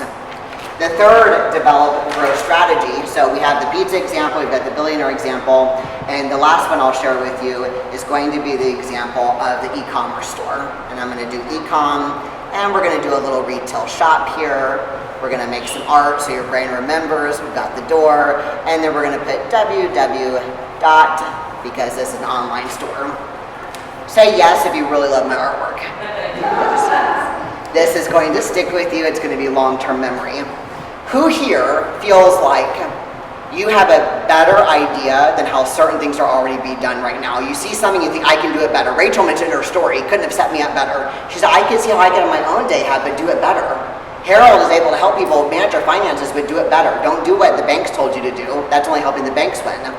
With this e-commerce store, I was able to increase their revenue by 34% in 9 months because I did something different. While everyone was running to Facebook ads to make a quick buck, I thought the moment you turn off a Facebook ad or a Google ad, it's done. There's no more sales. So instead of just doing ads, I said, I want to do long-term SEO. I want to get long-term value. Who here would like to get paid 9 months later for what they did today? Yeah. And I want y'all to really get that. The moment that you stop that ad, the moment the customer stopped coming. So we did SEO, increased our sales by 34% in 9 months, and tripled our profit in 11 months. You can't get a 3x return anywhere. You can't get in real estate. I own lots of real estate. You can't get a 3x return in crypto. I own lots of crypto. You can't get a 3x return in the stock market. I own lots of stocks. So you can only get that in business. So here, the 3 examples of delving a growth strategy is going from multi-locations by having an irresistible offer, hiring a mentor so you can have someone looking at your business and see the value, and then number 3, doing counterintuitive thinking, selling concentrates instead of gallon, doing that with a twist like Rachel did by having a better day hab. She knew that she could do it better. She did it with her own twist. And here, that concludes the D of develop a growth strategy. So, by now, here's what we've accomplished in our short time together. In a moment, I'll have to leave to go to a meeting, but here's what we've done. We have figured out the formula so you can have emotional, financial, physical freedom. Finding your focus, mastering your time, the only thing that makes us equal, the only thing that we'll never go get more of. I can go get another car if it gets wrecked. Harold can go buy another home if it goes away, but he can't go get more time. R, restructure for scalability. Restructure your business so you're not the rainmaker, you're not the client keeper, you're not the manager. Restructure your household so you're not the chore, you're not the manager. E, empower your team, just like Esther did. She took her 2 team members and leveraged that, and in 30 days she became free. And even though she had all the odds stacked against her, then we had E, establish efficient systems, have your checklist, make the decisions ahead of time, wear the same outfit, have your pilot's checklist. Then we have D, develop a growth strategy, selling more pizza, understanding where your enterprise value lies in your own business by having a coach, and then also doing the counterintuitive thing by doing SEO instead of ads, or selling concentrates instead of gallons. And then I will email y'all the slides to optimize your profits and make your exit. But here will be my final comment as I wrap up. 1, if this has been valuable to you and you're walking away with some actionable steps, will you raise your hand and say yes for me? Yes. Great. Thank you for letting me serve you. And Rachel and Donna, thank you so much for letting me be here at this wonderful event. I am privileged. There's nothing I'd like to do more on a Saturday than talk about financial empowerment. When y'all text me the word freedom, that will let me know that y'all were here today, because I get lots of text messages. I will send y'all the link to become a time master with me, and I will invite y'all to spend 21 days with me so we can master your time. It's the first step of how I work with anyone. The first step is time. Before we can unlock the door to better relationships, better money, etc., we have to start with your time first. Even if you are an employee, or even if you're retired, or you're an entrepreneur, or you've got a side hustle, time is what's going to unlock it all. Remember, I started this talk talking about the ER example, and I had y'all close y'all's eyes and visualize what's going to happen if you were in the ER with an unknown issue. On social media, would y'all agree, and raise your hand if you agree, do you agree that we just see everyone's highlights on people's lives on social media? Yeah, we just see what's going well. What makes us human, and Team Human, is all the things that happen to us that make us authentic. Maybe you go through a hurricane, your home gets blown away, or you get into a terrible car accident, or you end up in the ER, or you plan a really amazing event and all these people are supposed to RSVP, but not everyone shows up. Those are the moments that you're defined by your character and your resilience. And all of that is a choice. And the most important choice that we all have is our time. So I look forward to becoming a time master with each of you. I look forward to sending all the slides, and thank you so much for letting me share. Well, no, I just go with like some basics, right? Because most people, in my field say, well, how do I get started? Most people don't know where to start. And so what I would tell anybody is that first thing first, you want a plan, but you want the plan to be within your budget. Do not get a plan that's outside of your budget. Because even if you get a plan outside of your budget, you're not going to be able to stick to the plan. So you start with your budget. People always ask me, well, what should my budget be? I don't know.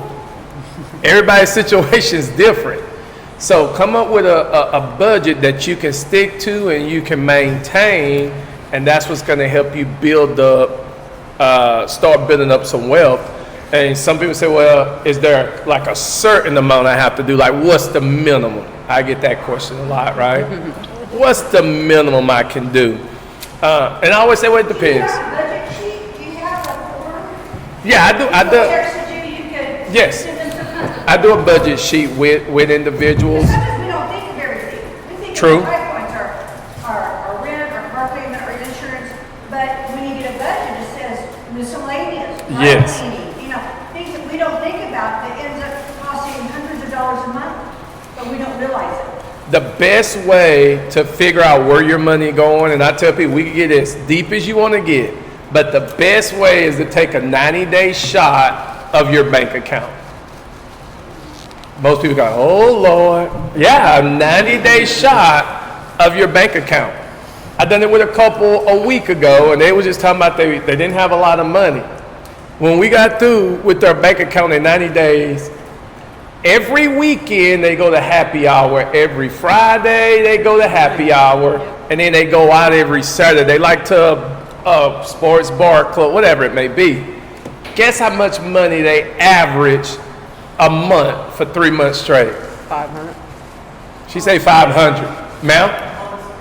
On spending, this is just going to happy hour every Friday and then going out a night on Saturday. Oh, 1,000. Oh, that's much more. Thousand. It's $1,500, $1,800 at least a month. $2,300 a month. 23 for Date close, night. 18. Oh, they must have had a great time. I'm like, well, first off, it must not be happy hour. You ain't get no discount on these drinks, right? But after really looking at it and they're spending this much a month, we cut back because most people don't know what they spend when you're not watching it.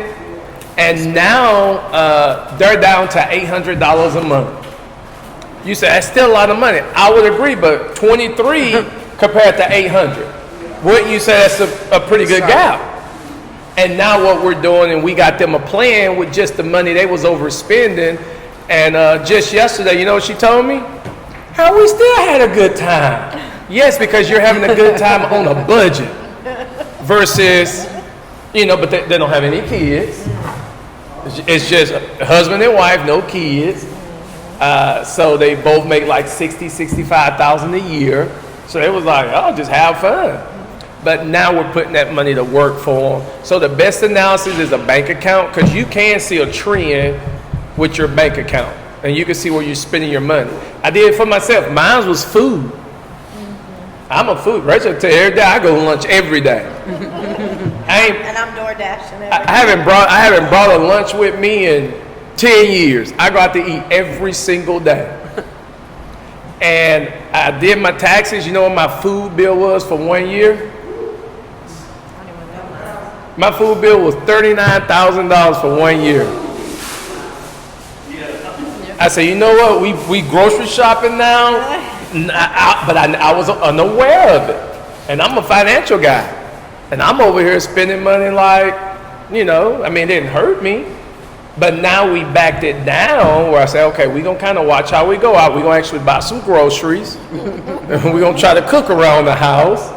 Because $39,000 is, for some people, they may make $30. They don't even bring home a total of $39. And I'm over here spending it on food. It's annual Don't you salary. think sometimes people don't want to set a budget because the implication is you set a budget and now you have to sacrifice. So people do not Key. willingly sacrifice. Yes. So they feel like making the budget is painful. And then we get into those moments where, well, I deserve it. Yep. And then you just So I tell people, and I get that a lot. They say, yeah, but I deserve it. And I say, well, you don't have to make a sacrifice. I'm not taking it from you. I'm not saying you never can go out to eat. I'm just saying we're going to monitor how we go out to eat. Would you agree? So we're not going to ever take nothing away and say, you can't do this. Okay, that's miserable. So we're not going to take anything away. And then when people say, well, I deserve it. I say, well, do you deserve to be broke? You got to make a choice. And most people, I don't want to be broke. Okay, so sometimes we need to make a sacrifice maybe for 3 months, 6 months, a year, until we get some money built up. And then I promise you, your whole mindset changes. Hold up, I got that much over there? Yeah, you got that much over there. And then that's when you say, well, what if I add a little more? Because now you can see it, right? But I tell people, sometimes you got to seize it before you seize it. You got to believe that it could work. Now, once you see it growing, oh, you're a believer now. You're a believer. So the hardest thing is cutting back. I didn't say get rid of, but cutting back. You may be somebody like to shop, or you like bags. You know, I like to tote me a nice purse. Well, guess what? You can't go keep buying purses every year. You may need to buy you one bag and hold on to it for 3 or 4 or 5 years before you buy your next. You don't need one every 6 months. So it's just sacrifice, but only for a short period of time you make sacrifices. See, I personally made a lot of sacrifices in life where I went without. But I knew one day I'd be able to spread my wings and soar and do whatever I want to do. So I got uncomfortable for about 3.5, 4 years. I didn't do any vacations. I wouldn't go out to eat. I watched everything I do, and I just save. I tell everybody, your first 100,000 is hard to get to, but once you get your first 100,000, the next 100,000s come pretty quick. Your first million is gonna be hard to get to, but then your first 2, 3, 4 million gonna come pretty quick. And now you say, okay, once I save 100,000, I'll do something. I saved 100 grand, guess what I told myself? Nah, ain't no money. I say the 500,000, I say, okay, I'm gonna go do this. And I'm like, nah, that still ain't enough. And I say my first million, I say, okay, once I get $1 million, I'm about to buy some stuff. And I still didn't do it. And I said, okay, when I get to 2, and I just kept going and going. And then I told y'all a story about my mom. A week prior to that, well, 3 days before that was her birthday. And we celebrated her birthday. She said, son, you know what? You do so much for people. You done save so much. When are you going to start enjoying your life? I said, well, Mom, I'm good. She said, yeah, but you just never know when God going to call you home. Then 3 days later, she passed away. And ever since that day, I started spreading my wings. And I started buying a lot of stuff then. I spent she passed in 2021, May of 2021. Between May and December, I spent about $1.5 million. And I went and done some things I want, but to this day, you know, it didn't budge me, it didn't bother me, because I saved over $5 million where if I spent $1 million, did it hurt my family? But how many people are willing to hold back that long before you what? Go on a spending spree? Most people won't do that. So I just tell you, stay uncomfortable for some time and then get to I promise you, you'll get what you want. You just got to be uncomfortable. And nobody likes to be what? Nobody likes to be uncomfortable. Outside of your comfort zone is where your success lies. Remember that. So, Lana, thank you, Harold. So, Lana, so let's say we're following Dave Ramsey, okay? You get that $1,000 emergency fund, pay off your credit cards. If people have, say, $2,000, should they put that in the bank, put it in a mutual fund, or pay off your credit cards? Number one, I would say pay off your credit cards, because 95%, maybe I will say 98% of people, they do not know what's the interest rate they're paying on that credit cards. For example, how much is the credit cards interest rate? Like 28, It's 34. Yeah. It's right now, it's going about from 27 to about, even I saw like 39%. Okay? That credit cards, they are earning so much money, and statistics shows that in United States, it's $1 billion debt that people have on the credit cards. They're giving more money to the credit cards than if they would take that money and pay off credit cards and save that money and put on the invest money and build their fortune. That's the formula. They also have online calculators where you can put in your balance of your credit card with your interest rate and put in how much your minimum payment is, $45 or whatever, and it'll actually show you how many do them on your statements now. So a client showed me a statement and he said if you pay the minimum It's balance, pretty bad. It's gonna take us 18 years or 7 saw years, that. whatever, yeah. Excuse me? Credit card. My expertise in the credit, to build credit, to get people out of the debt. And I love Harold today. I'm gonna use it everywhere. Debt as a don't ever buy things. don't ever buy things. Okay? Do not buy anything on a credit card unless you are budgeting well and you are using credit cards to build points, Yep. to get cash back, but at the end of the month, pay it off. If you have a job, budget as of use credit cards as a tool to get money back, as a tool get your travel miles, right? To travel that miles back. Specifically business owners, they're spending so much money, okay? You can spend the same amount of money instead of your checking account, spend the same amount of money on your credit card, use those points, different points, and at the end of the month, pay it off. The rule is pay it off. So what if you have a credit card and you're not getting, earning any points? Then you get you one with some points. You can get the credit card that earns points. Okay, so what if you have Pay it off. Before the due date. So Use it for 10 the years. credit cards, Uh-huh. and they're to the max? Yeah. Should you take the money and pay the credit card off? And just, or should you pay on the credit card? I think it Or depends. just forget about the credit card and forget about the debt, right? And get in collection. That's your question. Because No, no. a lot of people are. She's saying if I'm just making a number Yeah. up. If I got a card that's maxed out at, let's just say Yeah. $1,000, should I go ahead and take my $1,000 and just pay this card off? That's what, should I pay it off? Should I pay a portion of it? What should I do? Or just make the monthly payment? Especially what, 30% or? As long as you are budgeting your cash and you Yes. see that $1,000 you can pay it off, Yes. okay?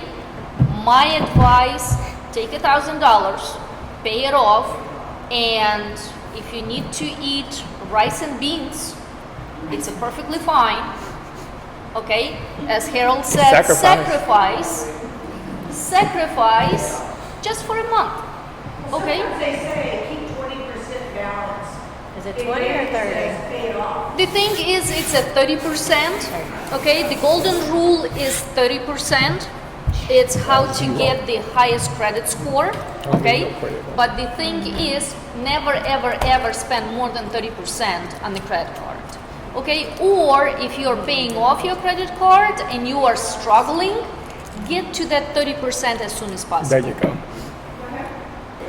Credit card question was, okay, she talked about if it's maxed out, but if you've reached a limit where, like, you reach like a high limit and they have now these cards where the banks, all these credit cards you could transfer. I do it. Every time when you I can do it. get they usually recommend they offer like 18 from 15 to 18 months, zero interest rate. Okay? Yes. Just think like this.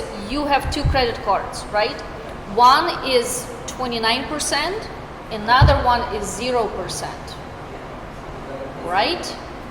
Even if you're gonna be limited and it's gonna be a high balance, 100% from zero, transfer all money, pay it off this card, high interest rate, then you have all this money that you owe on the zero interest rate, and get yourself on the rice and beans and pay it off in this 15 to 18%. Sorry, the truth is brutal, but it is. So what's interesting is that you're talking about your credit score. Renee, can you speak to the credit score when it comes to buying a house? Because the credit score that you look up on your Experian is different than the credit score the mortgage company is looking Experian, TransUnion, and Equifax, we check 3 credit scores, okay, as a mortgage loan officer. Just right now, I had a couple that they are ready to purchase a house. Husband, his interest rates like 740, 768, and 796, okay? His wife is 640, 677, and 680, okay? And the couple thinks that they have a high credit score, and he even called me and he was like, he was very cocky, okay? And he's like, I'm shopping for the rate, and you better give me the best rate or I'm going to another loan officer. I was like, okay, sir, let's see what's going on. And he was like, my credit score is, and he told me the highest, which was 798. It's amazing credit score, right? But people don't know that the rule, Fannie Mae and Freddie Mac, the rule of the government of the mortgage system is saying we have to go by the lowest person's middle score. Which means, sir, I really apologize, but I cannot use your 798. I have to go by your wife, which is middle score. It was like, I believe, like 668 or something like that. Can he shop for the interest rate now? He can be so cocky as he was before? No, you cannot. And the thing is, my job is, and thanks God that he has a pretty high income, and I offered him, was like, you know what, I'm glad that you love your wife and it's everything perfect, but let's put her on the side and do not use her for financing and just have you to finance the house. Okay, that's why always people believe that when you're married and you are in cahoot with your spouse, make sure that both have a good credit score. So, Rachel, in starting your business, a lot of people think when they're going into business, the first thing they think is, I need to take out a loan. I need to get a loan to start my business. Okay, so you were working with your mom, basically just putting it together. How important is it to go out and get a nice big fat loan to get you started? Well, that's one of the things with me and my husband that we did. Like we didn't owe money. I mean, when I first started my day program, like I said, even the group home, I borrowed $1,000. I was working in the prison, so that was my paycheck. And then I went and got the building.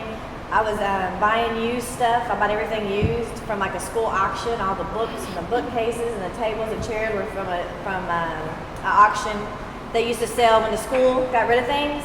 So I used to go there and pick up all kinds of stuff. But definitely, if you're able to start a business debt-free, is way better.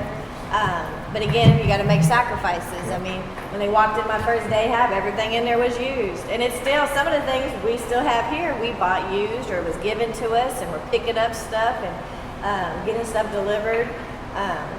But again, and also you still work, so you still have revenue coming in, so you didn't have to take revenue coming into your business and use that to live off of. Yep. You were providing for that. So that's one of my things I've always tell people when they ask me about my business. I tell them, you got to keep working. Don't stop working just because you started a business. I mean, now if you completely stop and then just start your business, where's the income coming from? So another one of my pet peeves is always never quit your job.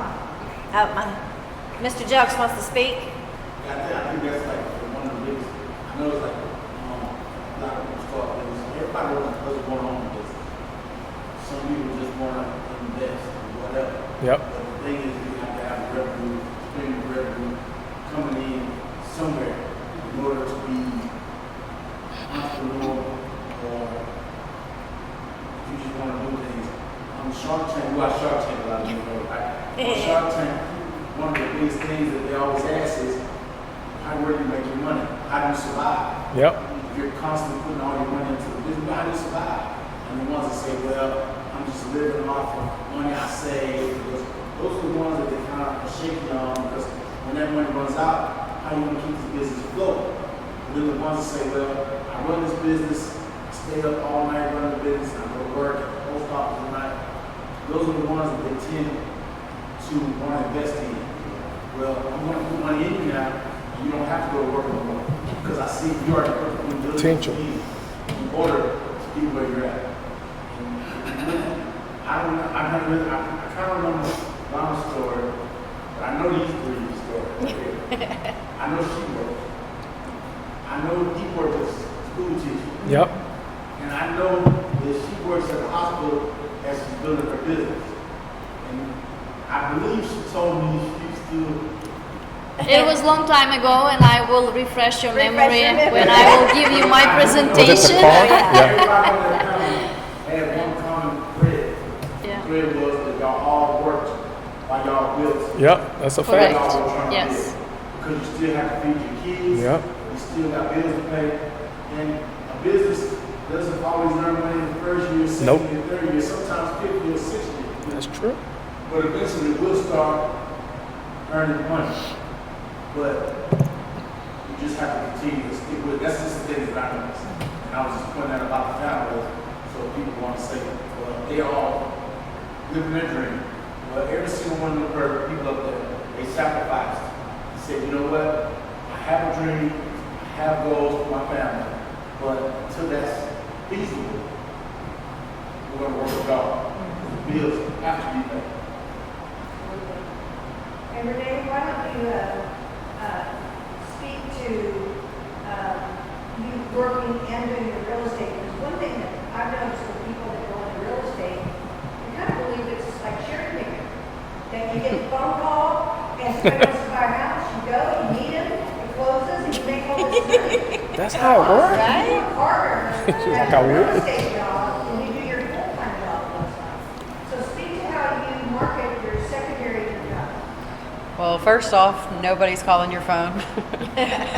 Not until you get very known, and then they'll start calling your phone, but nobody's calling my phone saying, hey, I want to buy a house, unless somebody is being referred. Now, it does happen, but it's just not the norm for somebody to call you and say, I want a house. There's a million other realtors. You have a choice. So it takes a lot more to be self-employed versus work in a company. When you work for a business, you know, they tell you what to do, you know how long you're going to be there, and then you know you're going to get that paycheck at the end of the week or end of the 2 weeks. With real estate, that's not like that at all. What I do today, I probably won't get paid until 3 or 4 months down the road. There's a lot of fees that come with real estate, so a lot of people think we make a lot of money, but we pay a lot of fees. Monthly, annually, quarterly, every 2 years. I mean, there's always something with a new fee coming Continuing about. education. Yeah, there's always some type of fee involved with it. Right. And then they took the one fee that you didn't have some control over, and now they made that even negotiable. Actually, everything in real estate has always been negotiable.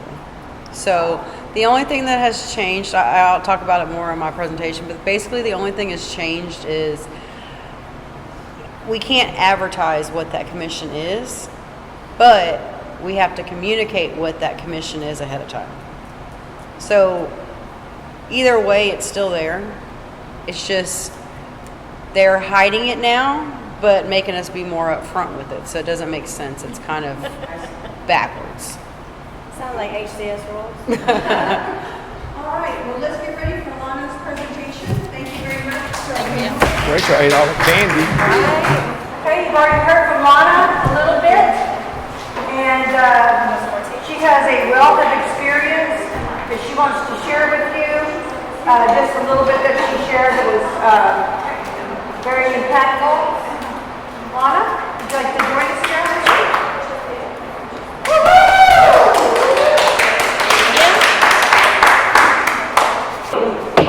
The last speech, my name is Lana Dowden, and I am a mortgage loan officer. slash financial coach. I teach people how to budget, how to build their credit score, and how to be ready to purchase the biggest purchase in their life. It's their home.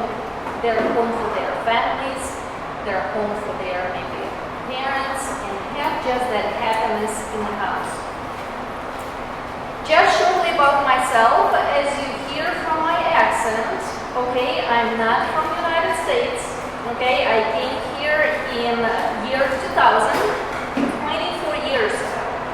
And when I came here, I did not speak, maybe I spoke 5 English words, okay? I did not know one person in the United States, which means when people are saying, oh, it's hard, no, it's not hard. It's just commitment. It's just what you want and what your goal is. During this time I opened my first business in the United States. It was a car dealership where I was with my ex-husband and where I was doing all financing.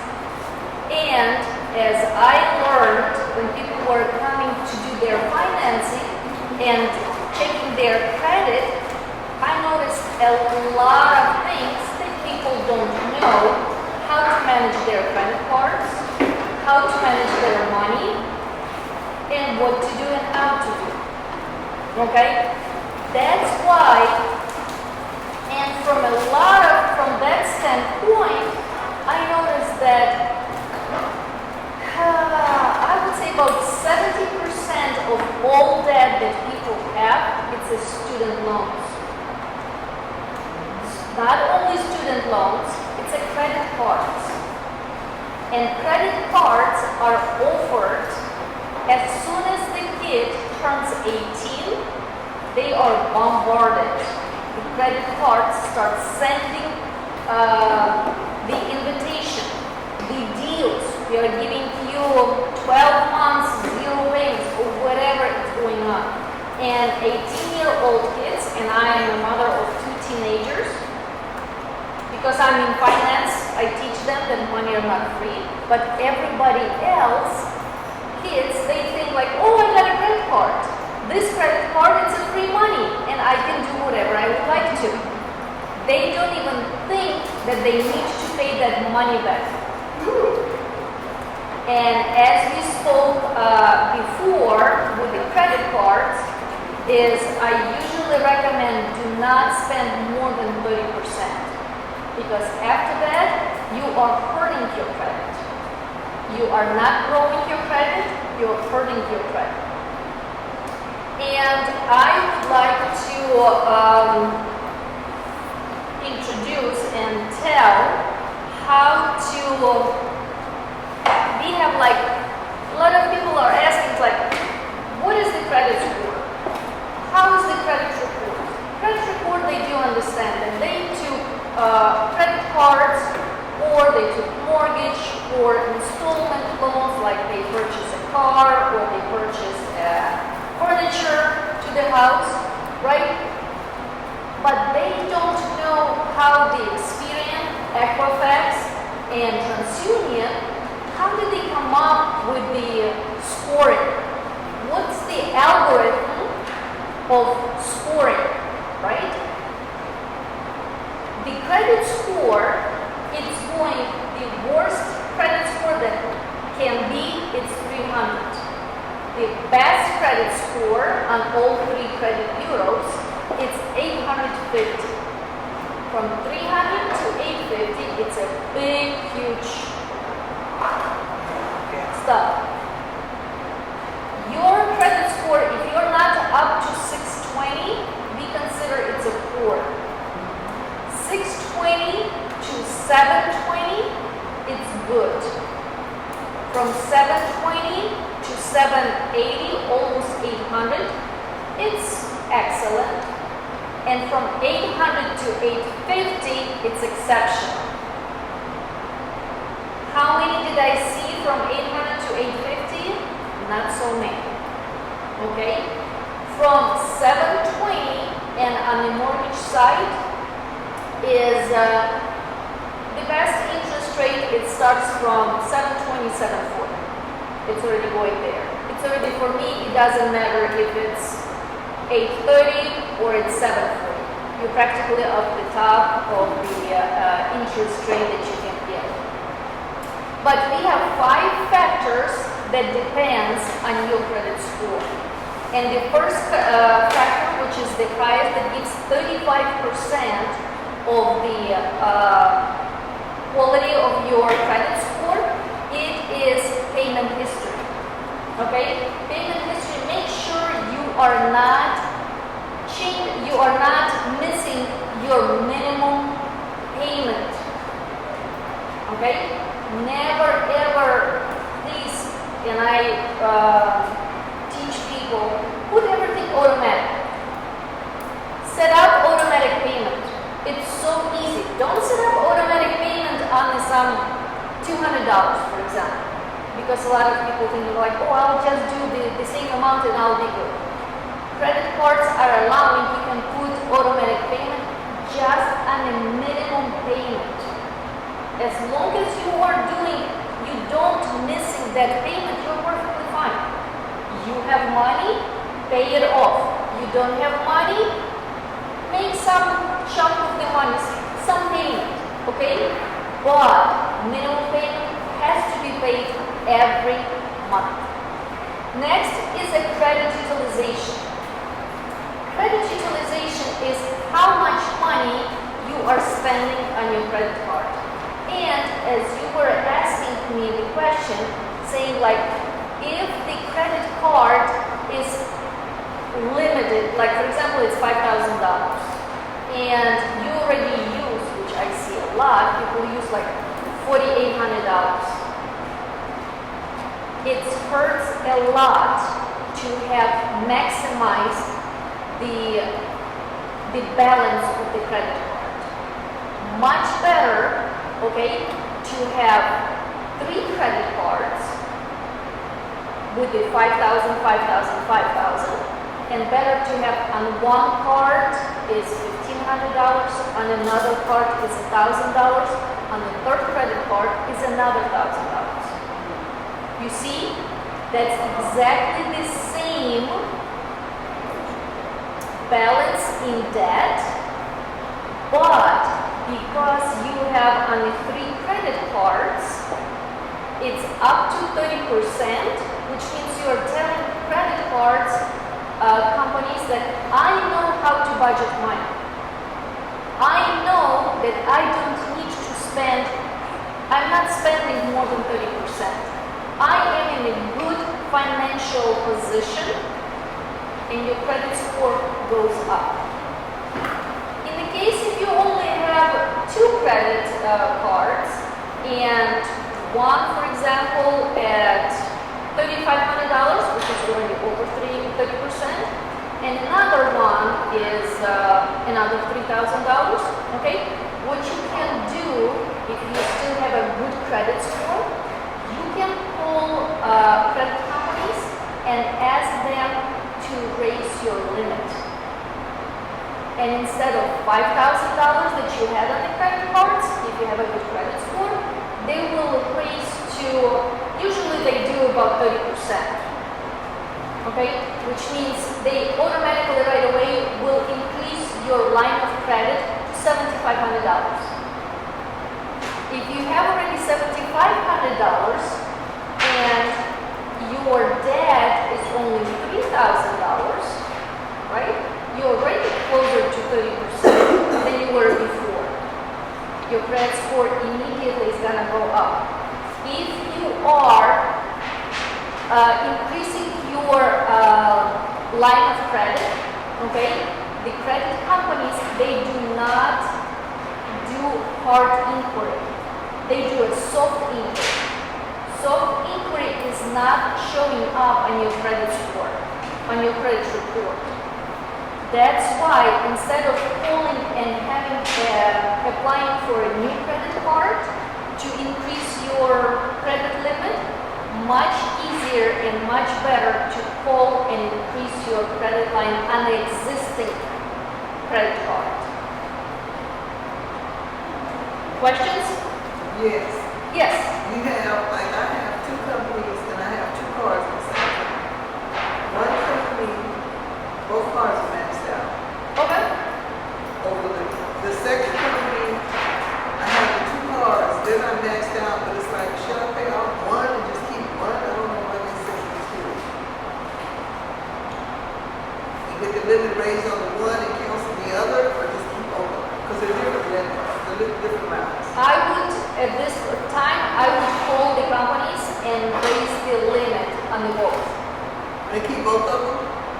Keep both of them, but pay them off. Yeah. Okay? Another thing, and it's a very good question, is never ever close credit cards. That's another thing that the length of your credit, it counts in your credit score too. If you start closing your credit cards and you think, oh, I'm out of debt, perfect, I'm gonna be good. No, your credit score is gonna drop. Your credit score is gonna drop drastically. You don't wanna do it. What I even teach my teenagers and their friends, open credit cards and put them in the drawer. Do not use them. Use them maybe for the gas, $20, okay? At the end of the month, pay it off and put it in the drawer for another 3 months. Yes? Sometimes the lender, say you've got a $5,000 balance, and say you haven't used your credit card very much for several months, and then you make a $2,500 purchase. That lender may flag that and then reevaluate your account, and your balance could drop, what's available to you.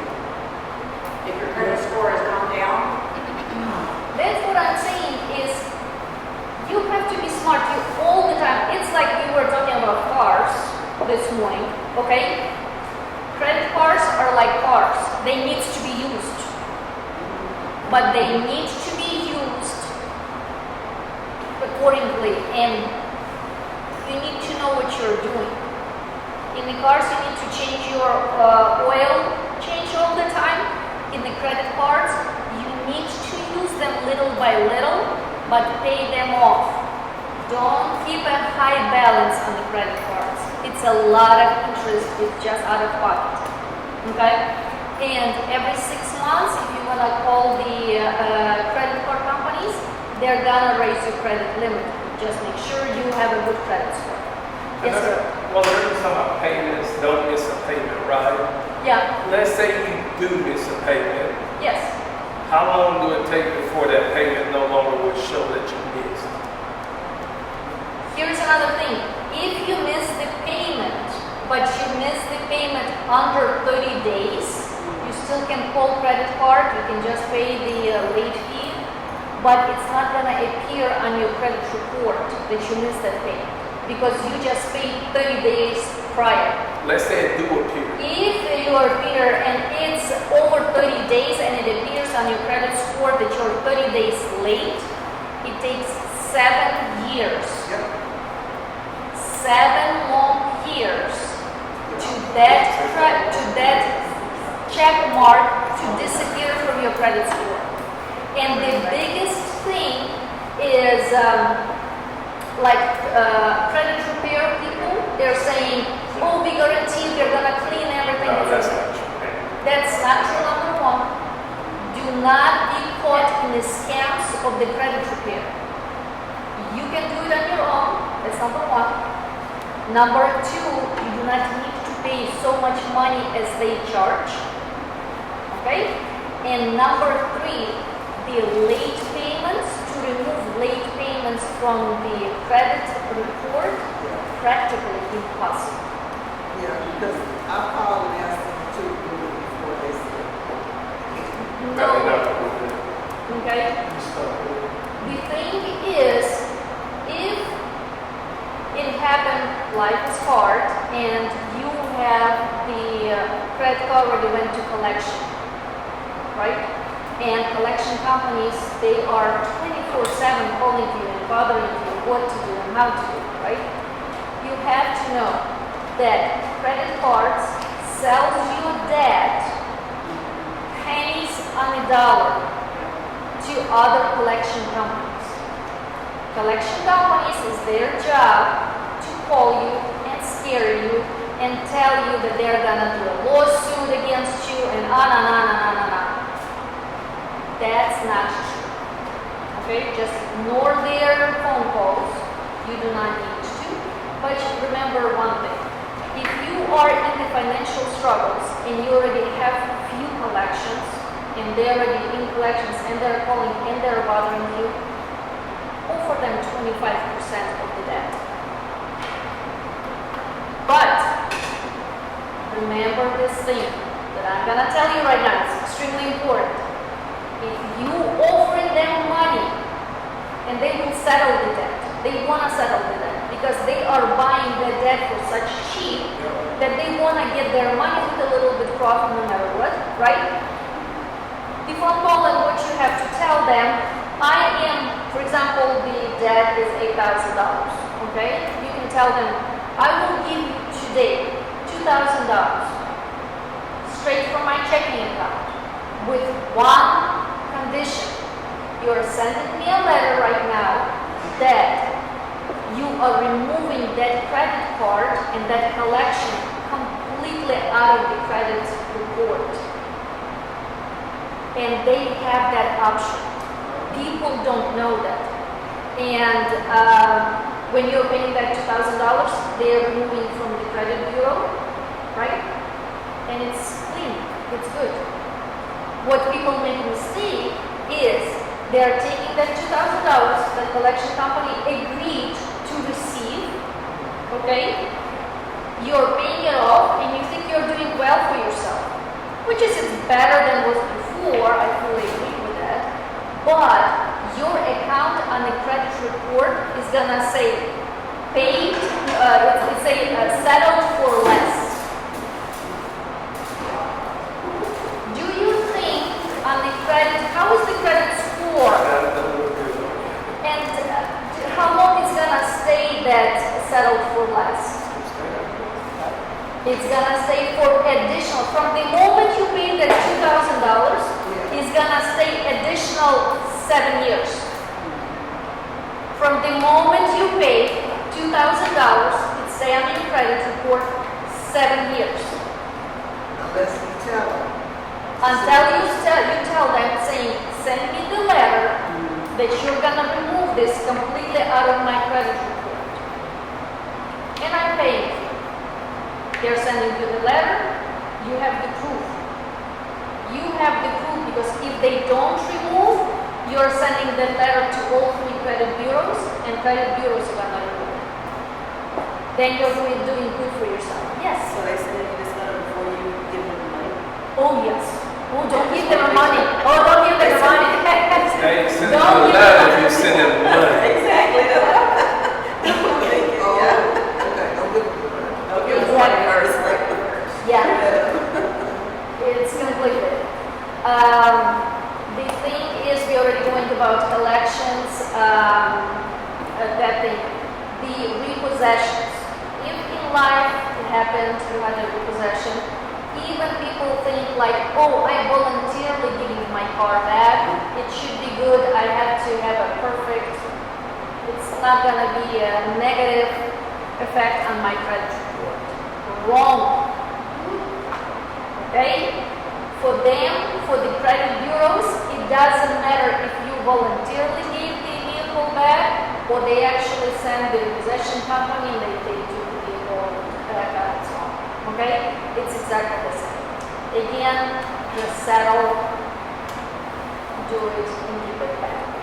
Last thing is, because we're until 2 o'clock, right, Donna? A lot of people, when they go and they shop for mortgage, they shop for the cars, they go and they allowing loan officers to check their credit.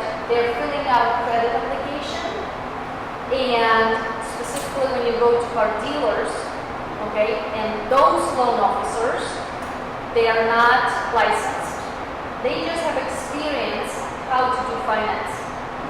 They do not care about your credit score. For them, is, car dealerships or it's sharp people over there, okay? They want your business. They want to sell the car to you, which means they're gonna do everything. And as soon as the loan officer is taking the credit application, they are sending that credit application to 20 different banks. And each bank pulling it's called card inquiry. Okay? They're all 20 pulling the credit. What happened with the credit score? Right here. Right there. It goes down. Why? Because card inquiries stay on the credit report for 2 years. And you cannot do anything about it. Okay? Thankfully, our government, I believe 6 months ago or something like that, now it's already on the motorcycle, but before, they were saying like if you are shopping for cars or house, you have 30 days, okay? Which means if it dings once, your credit score is gonna go a little bit down. But after that 20 times, it's not gonna go more down. It's gonna stay somewhere there, okay? But it's only 30 days. That's why I teach people, if you wanna buy something and you are shopping around, shop in 30 days. Do not shop in 6 months. Because if you go to the dealership and they open in September, it's first day. In October, it's gonna be second day. In November, you go and check twice, it's going to be third day. In December, you're going to go to 3 times. It's not going to be counted 2, but it's going to be 4 days away. And the credit score is going down, down, down, down. As the credit score is going down, how do you think, how long does it take to lose your good credit score? How long does it take? How long does it take to lose a credit score? You can lose it in 1 day. Depending How on what many you points do. are they dropping it by? It depends on the card inquiry. It's about 3 to 5, somewhere there. Okay. Let me reverse a little bit from my question because I started talking about hard inquiries, but I did not say about soft inquiries. Okay. Soft inquiries, as I told you, the credit cards, when you call credit cards and asking them to raise your credit limit, they are doing a soft pull. Okay? Now, when I have a client for my mortgage business to pre-approve them, okay, I do not do hard inquiry because I do not want my client hurt on their credit score.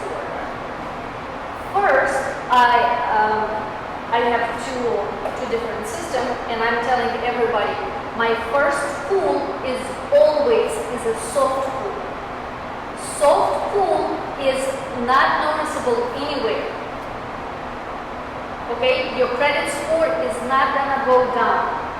That's why wherever you're filling out the credit application, please ask them. Don't even ask them, tell them. Okay? You are not allowing them to pull hard credit. Tell them, please pull the soft credit. Car dealerships, they do not have that option. All car dealerships, they are pulling hard credit. 90%. It's 100%. Okay? On the mortgage side, we start doing soft pulls. They just allow us to do it because they see that it's just people are pulling too much. Okay? That's the difference. Please remember soft pulls and hard pulls. Back and check your own credit and it doesn't meet your credit. No. And what I would recommend you, and we will talk at the end, is Experian, Equifax, and TransUnion. You can set up your own accounts, your ID and password. and you can monitor your credit score every month. You can open your credit score and it does not influence your credit report. Your credit score is going to be exactly the same. I check, tell you honestly, about twice a month. I'm a little bit paranoid. Okay, yes. Going back to this 30-day, going back to the 30-day, when you say you can have somebody for a check, you want to do whatever you want to do, if you plan to do some other shopping, Yeah. within that 30 days. But even if you start in the mid of the month, would it go into the mid of the next month, the 30 days, or every month that start over? Just the reporting is going to every month. So if I you would start- say in 1 month. Don't go on like not from September 15th to October 15th. You know what I mean?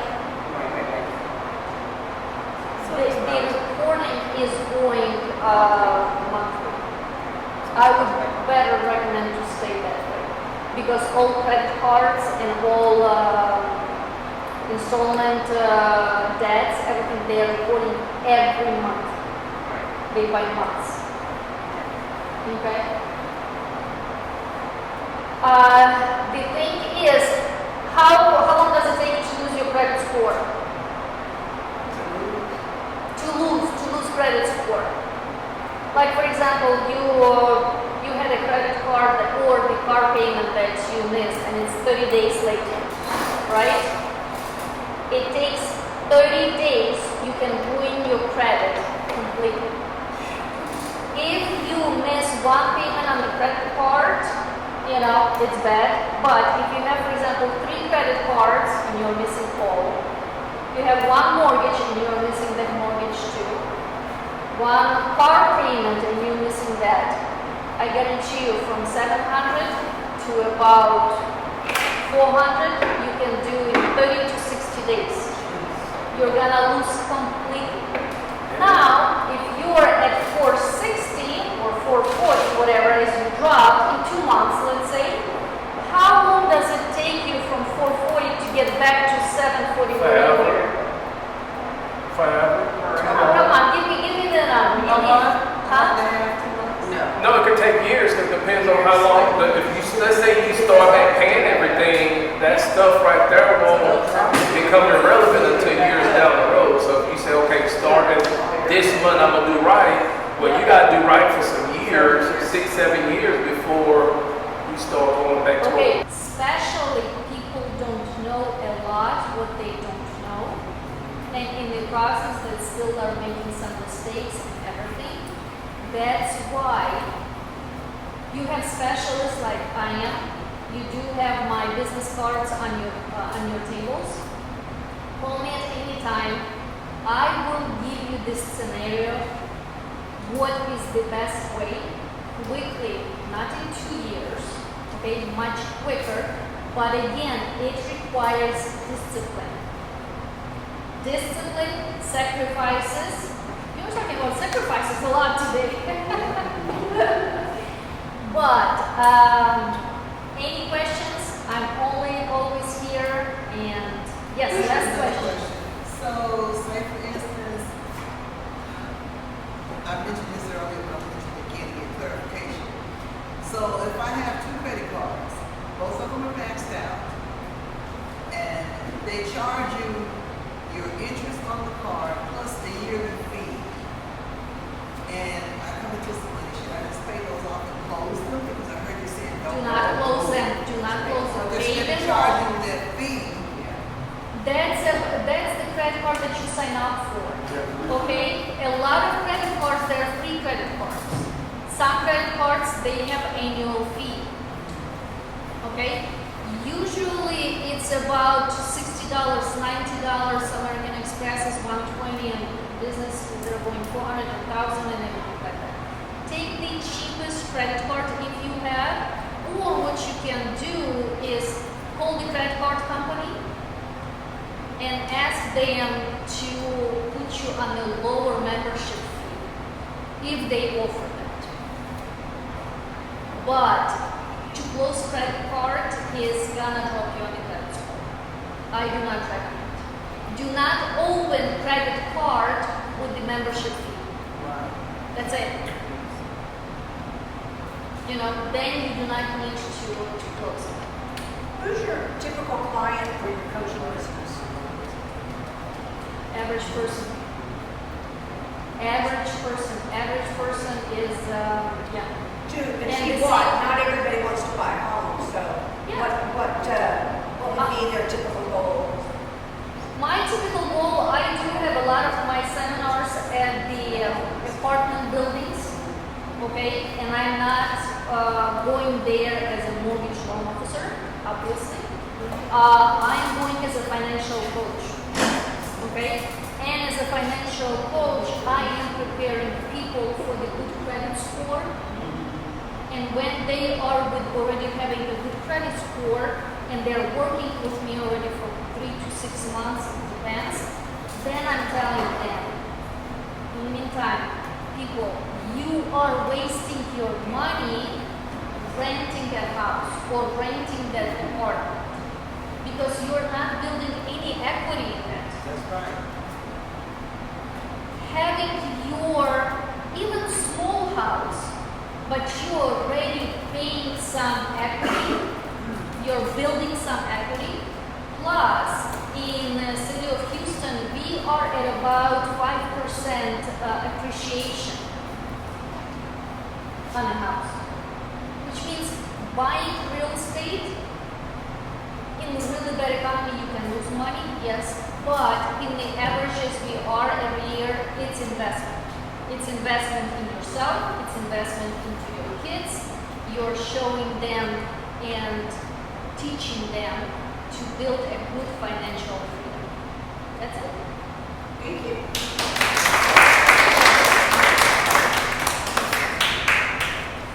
And so that is just perfect setup for Miss Renee, who's going to be speaking on how to get sold on real estate. Renee, go.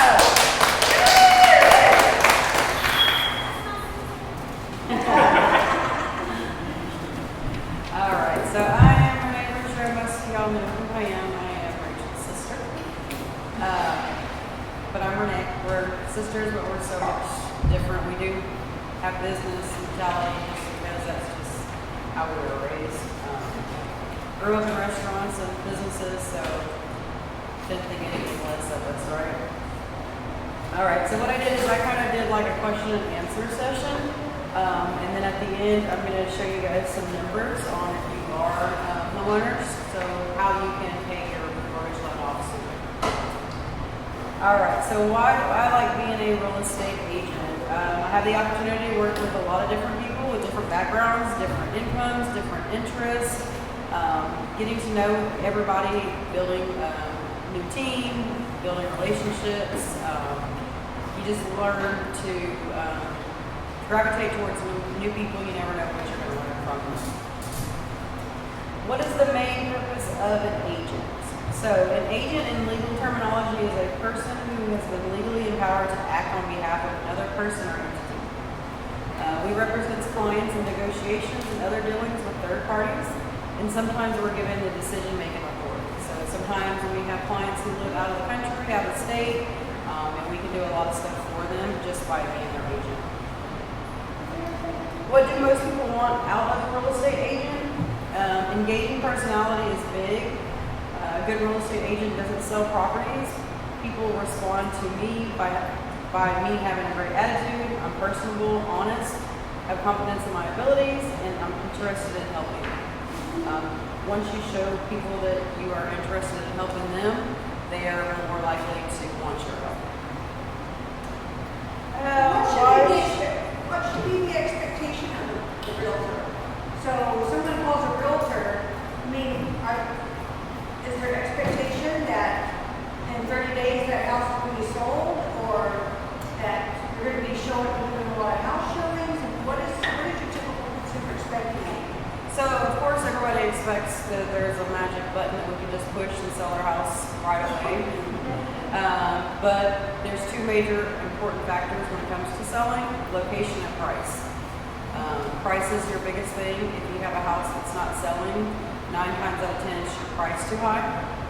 I had a seller here lately. He wanted $390,000 for his house. That's what the man told him his house was worth. That's what he wanted. No offers came in around $390,000. So I had to tell him, we need to drop a price so we can have some more offers come in. Well, I don't want to drop my price. I want $390,000. So I had to explain to him something is only worth what somebody will pay for it. If somebody's not willing to pay $400,000 for this house, they're only willing to pay $300,000 for the house. The house is technically only worth $300,000. If you don't have a buyer, you don't have a sale. Where is this? There's a fly over here. I look like Isaiah Garrett. So why should you hire an agent? We are here to promote our clients as well as represent their interests in business deals.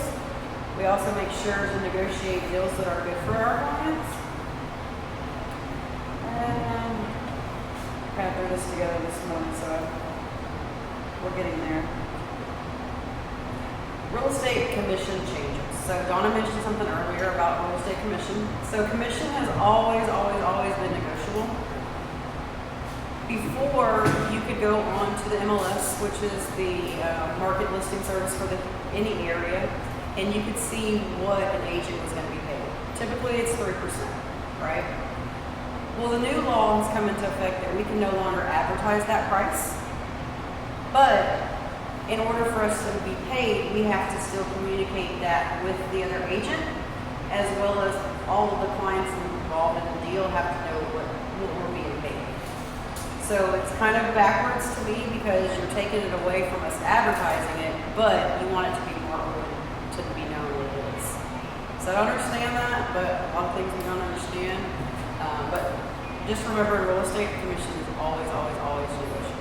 Just because it's 3%, that doesn't mean we won't take more. That's the biggest thing. A lot of people want to pay you less, but remember, you get what you pay for. There's some people who have package deals where if you want to pay 3%, I'm going to give you professional photos, I'm going to get you a video done, drone shots, the whole 9 yards. But you only want to pay me 2%, I'm going to grab my cell phone and go take those pictures. And if you know, like I know, everything online, when you go to shop for something, you look online first. If the pictures aren't up to par, you're not going to go see the house. So therefore, my cell phone pictures aren't going to bring in buyers because the pictures don't look good online. So paying what you should pay or paying what they're asking you to pay, you get, professional photos. So then you may bring in a whole bunch more buyers because of those photos look great. So what happens if you do not have an agent? So you do not need an agent to buy, sell, rent, lease, whatever. You can do it on your own.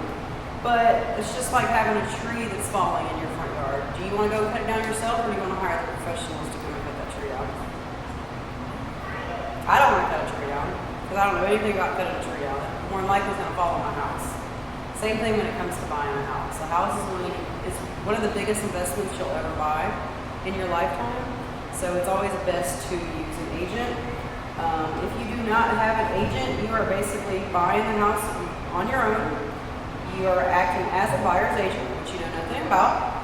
You're also searching for the homes. You're making the offer. You're handling the paperwork. And again, you don't know anything about that. So why would you want to do any of those things without somebody who does it on a daily basis?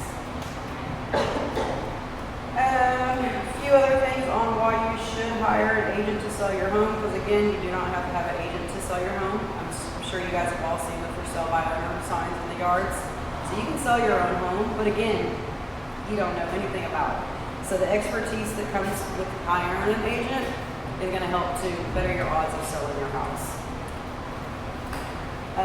Also, listing with an agent, we have access to the MLS, which gives your property more exposure online so that everybody can see that your house is available. If you are selling your house by yourself, you cannot list your home on the MLS. Now, they do have Zillow and Realtor.com now where you can list your own homes, but again, you're not going to get the exposure that you would with the MLS. Realtors can also help to get you a better deal in regards to the negotiations. We have the market knowledge. We also save you time, as you don't have to do anything, but basically let us handle all of the aspects that comes with selling your home. Here's a big one. Last question for you. Can you fire your real estate agent in Texas? Is it after so many months? No? You can just fire them? So you can fire your agent at any time. Even if you sign a contract?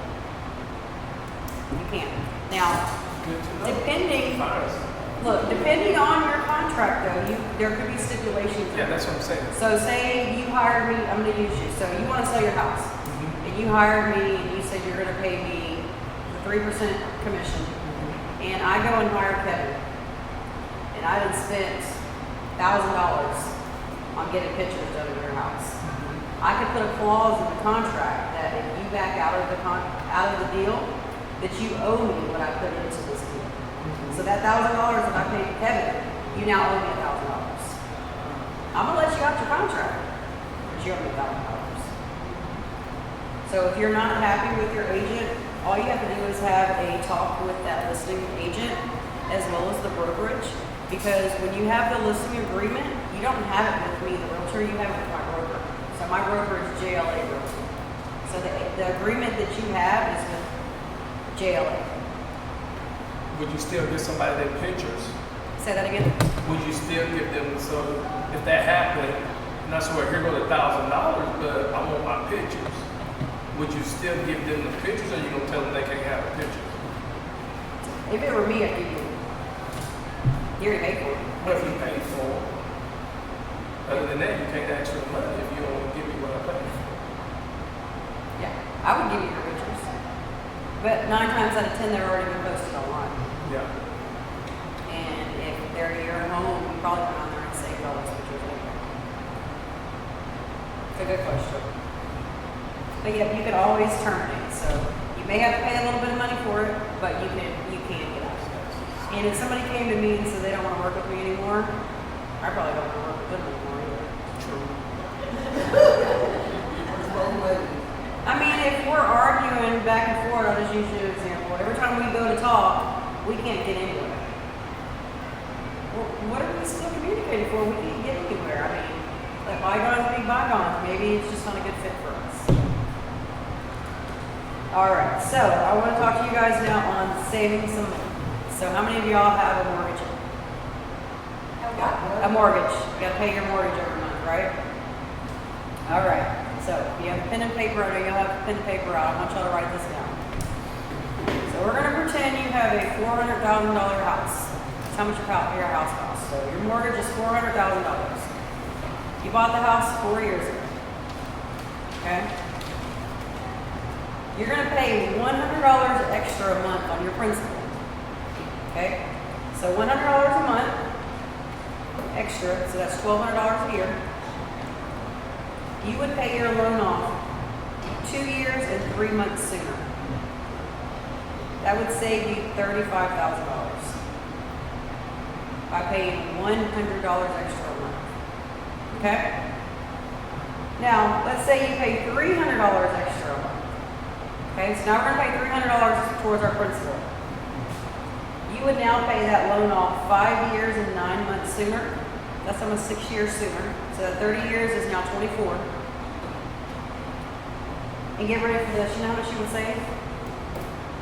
$87,000. $87,000. What could you do with $87,000? You could technically go and buy a whole half of a house, you know? All right, now I know with everything going up, it may be hard to pay an additional bill every month. So think of it like this. If you made one extra payment per year, so we're going to say your mortgage, principal, insurance, taxes, everything is $2,000 for the month.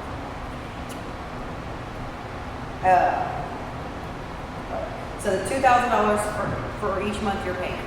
If you pay that extra $2,000 and apply it just to principal, one time a year, maybe when you get that bonus check or you get your raise, that first check that you have your raise on, you got that extra money, pay one whole monthly and mortgage payment strictly to your principal. You do that in, where's it at? So one extra payment per year, you would pay your loan off in 4 years, 5 months, and you would still save almost $70,000. So if there is a will, there is a way. So another way I just recently learned of is refinancing your 30-year mortgage to 15-year. The difference is a couple $100, and you'll have it done in 50 years. You use that same principal, pay an extra towards your principal yearly. That 15 is down to what, 10? Who wants to have no mortgage, free up $2,000, $3,000 every single month? That's your biggest bill, is paying your mortgage. All right, so for buying and selling, even leasing a home or apartment, I would be by your side every step of the way. I also do pay a $50 referral fee to anybody who refers people who either need to buy, sell, or lease a home. The only requirement is they must either close on a home or move into a rental home or apartment. The deal has to be all the way done and over in order for me to send you that $50 Amazon gift card. I have one friend, she's already sent her second referral in. She's received her first gift card, so here pretty soon she'll be having that second one out. So free $50, just in case you know somebody who needs to move. And again, buying, selling, leasing, whatever the case may be. If you guys ever need any real estate advice, feel free to reach out. I think my information is somewhere listed within here, and I do have some cards in case you guys want. Thanks. Yes, ma'am. What about if a person is a certain age and they own their home and the home, I guess, is paid off, but they still have to pay taxes? Yeah. Unless you're, homestead stuff. you got homestead. Yeah, at a certain age though, you can get taxes. Yeah, you can get taxes at a certain age. But there's some kind of clause in that, I don't know how it goes, I figured out. I think like some of that back roads was on my grandma did it for years. And then when, then the next person had to pay some of it. Because my cousin is 83 and her daughter is like late 50s. And so I'm just wondering when she goes on, do the daughter have to pick up the taxes after that? Should be, yeah, they ain't gonna give it to, I think it would be after. once she passed away. Because if that's the case, I would put my grandma on my house and I just been living there and not paying taxes, you know? So people won't do stuff like that. You know, yes, once that person passed away, those perks are no longer for the next individual or the younger person they left behind. They got to start paying. This financial empowerment conference was born out of an idea that Rachel Marie Jelks had. She formed a company called Sparkle Events, and it's about all things that add life to your life. And so she's beginning with the financial empowerment. And even if you glean one thing today that helps you along to your financial success, then today was worth it. We hope we got more than one thing, but part of Rachel's story is that, yes, she had some starts and stops and beginning again, and all that's necessary. Sometimes success can only be found in the failure, so you know what to do next time. And in that, she founded T.E.A.M Abilities. But the thing that she says is that she just started. She just started. Just like what all our expert speakers are saying. Just begin. Just begin.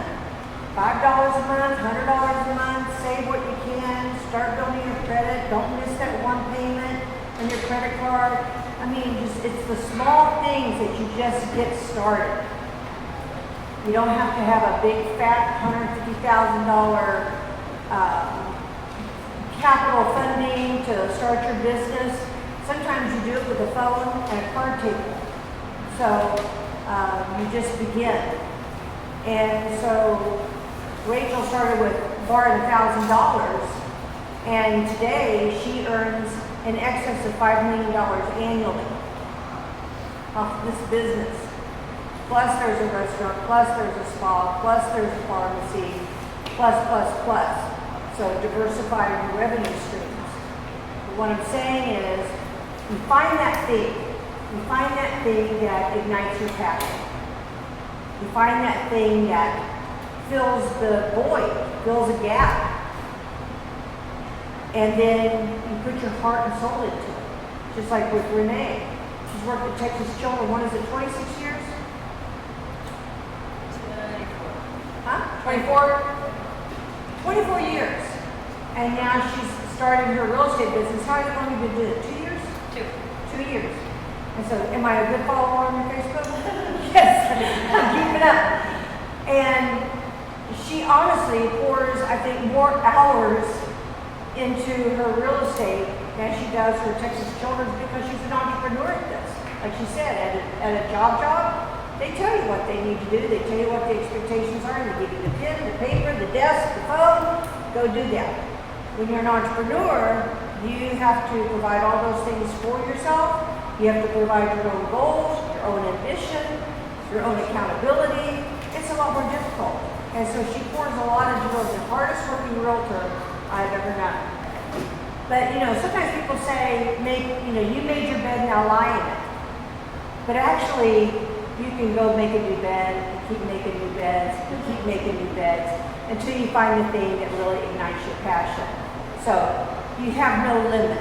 There is no limitation on how many ideas you can have before you find that one that really settles in with you, that passion just comes naturally for you. Because you're going to need that passion. Because times are going to get hard. So the only thing that's going to carry you through the hard times is the why, is the passion. Okay? And so Rachel's going to close us out today with just that same thought. If not now, when? And if not you, then who? So, Rachel, you want to close us out? Again, thank y'all all for coming today and taking time out of your own Saturday and away from family and friends and everything. I want to just talk a few about the people that are here, especially like with Harold, who I met this year in the same office building. So now I just have all these funds set up. I'm still learning. I got this fund and that fund, and I think I have IRAs, and I have life insurance. So he helped me create that, and part of his plan about building your house, you're having your foundation, and also just funds for your kids. We're going to work on that next week. We have a meeting set up. And we talk all the time, but next week we're going to talk about set up the kids' funds, the college funds, different funds for them so that they can have something when they get older. I have started over, I have a 5-year-old and I have 2 16-year-olds at home. So, also about credit, and credit is important.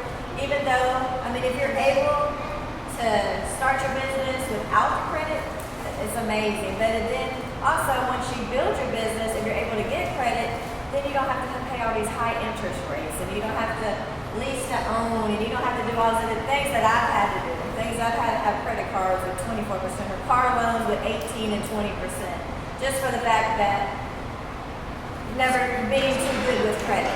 So I'm working on that also. Always, sacrifices and being uncomfortable is very important as an entrepreneur. You're going to have sacrifices. You're going to be uncomfortable all the time. And it's also okay to decrease. Sometimes, we Team Abilities has got down to 15 houses at one point, and now we're back up to 20. It's okay that we had to close houses down and we didn't have the people in them.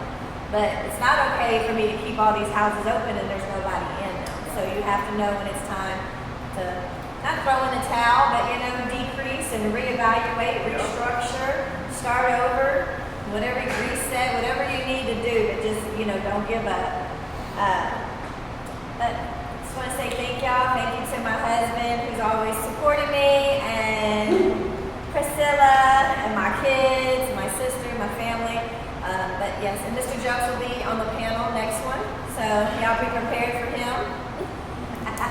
But thank y'all for coming out.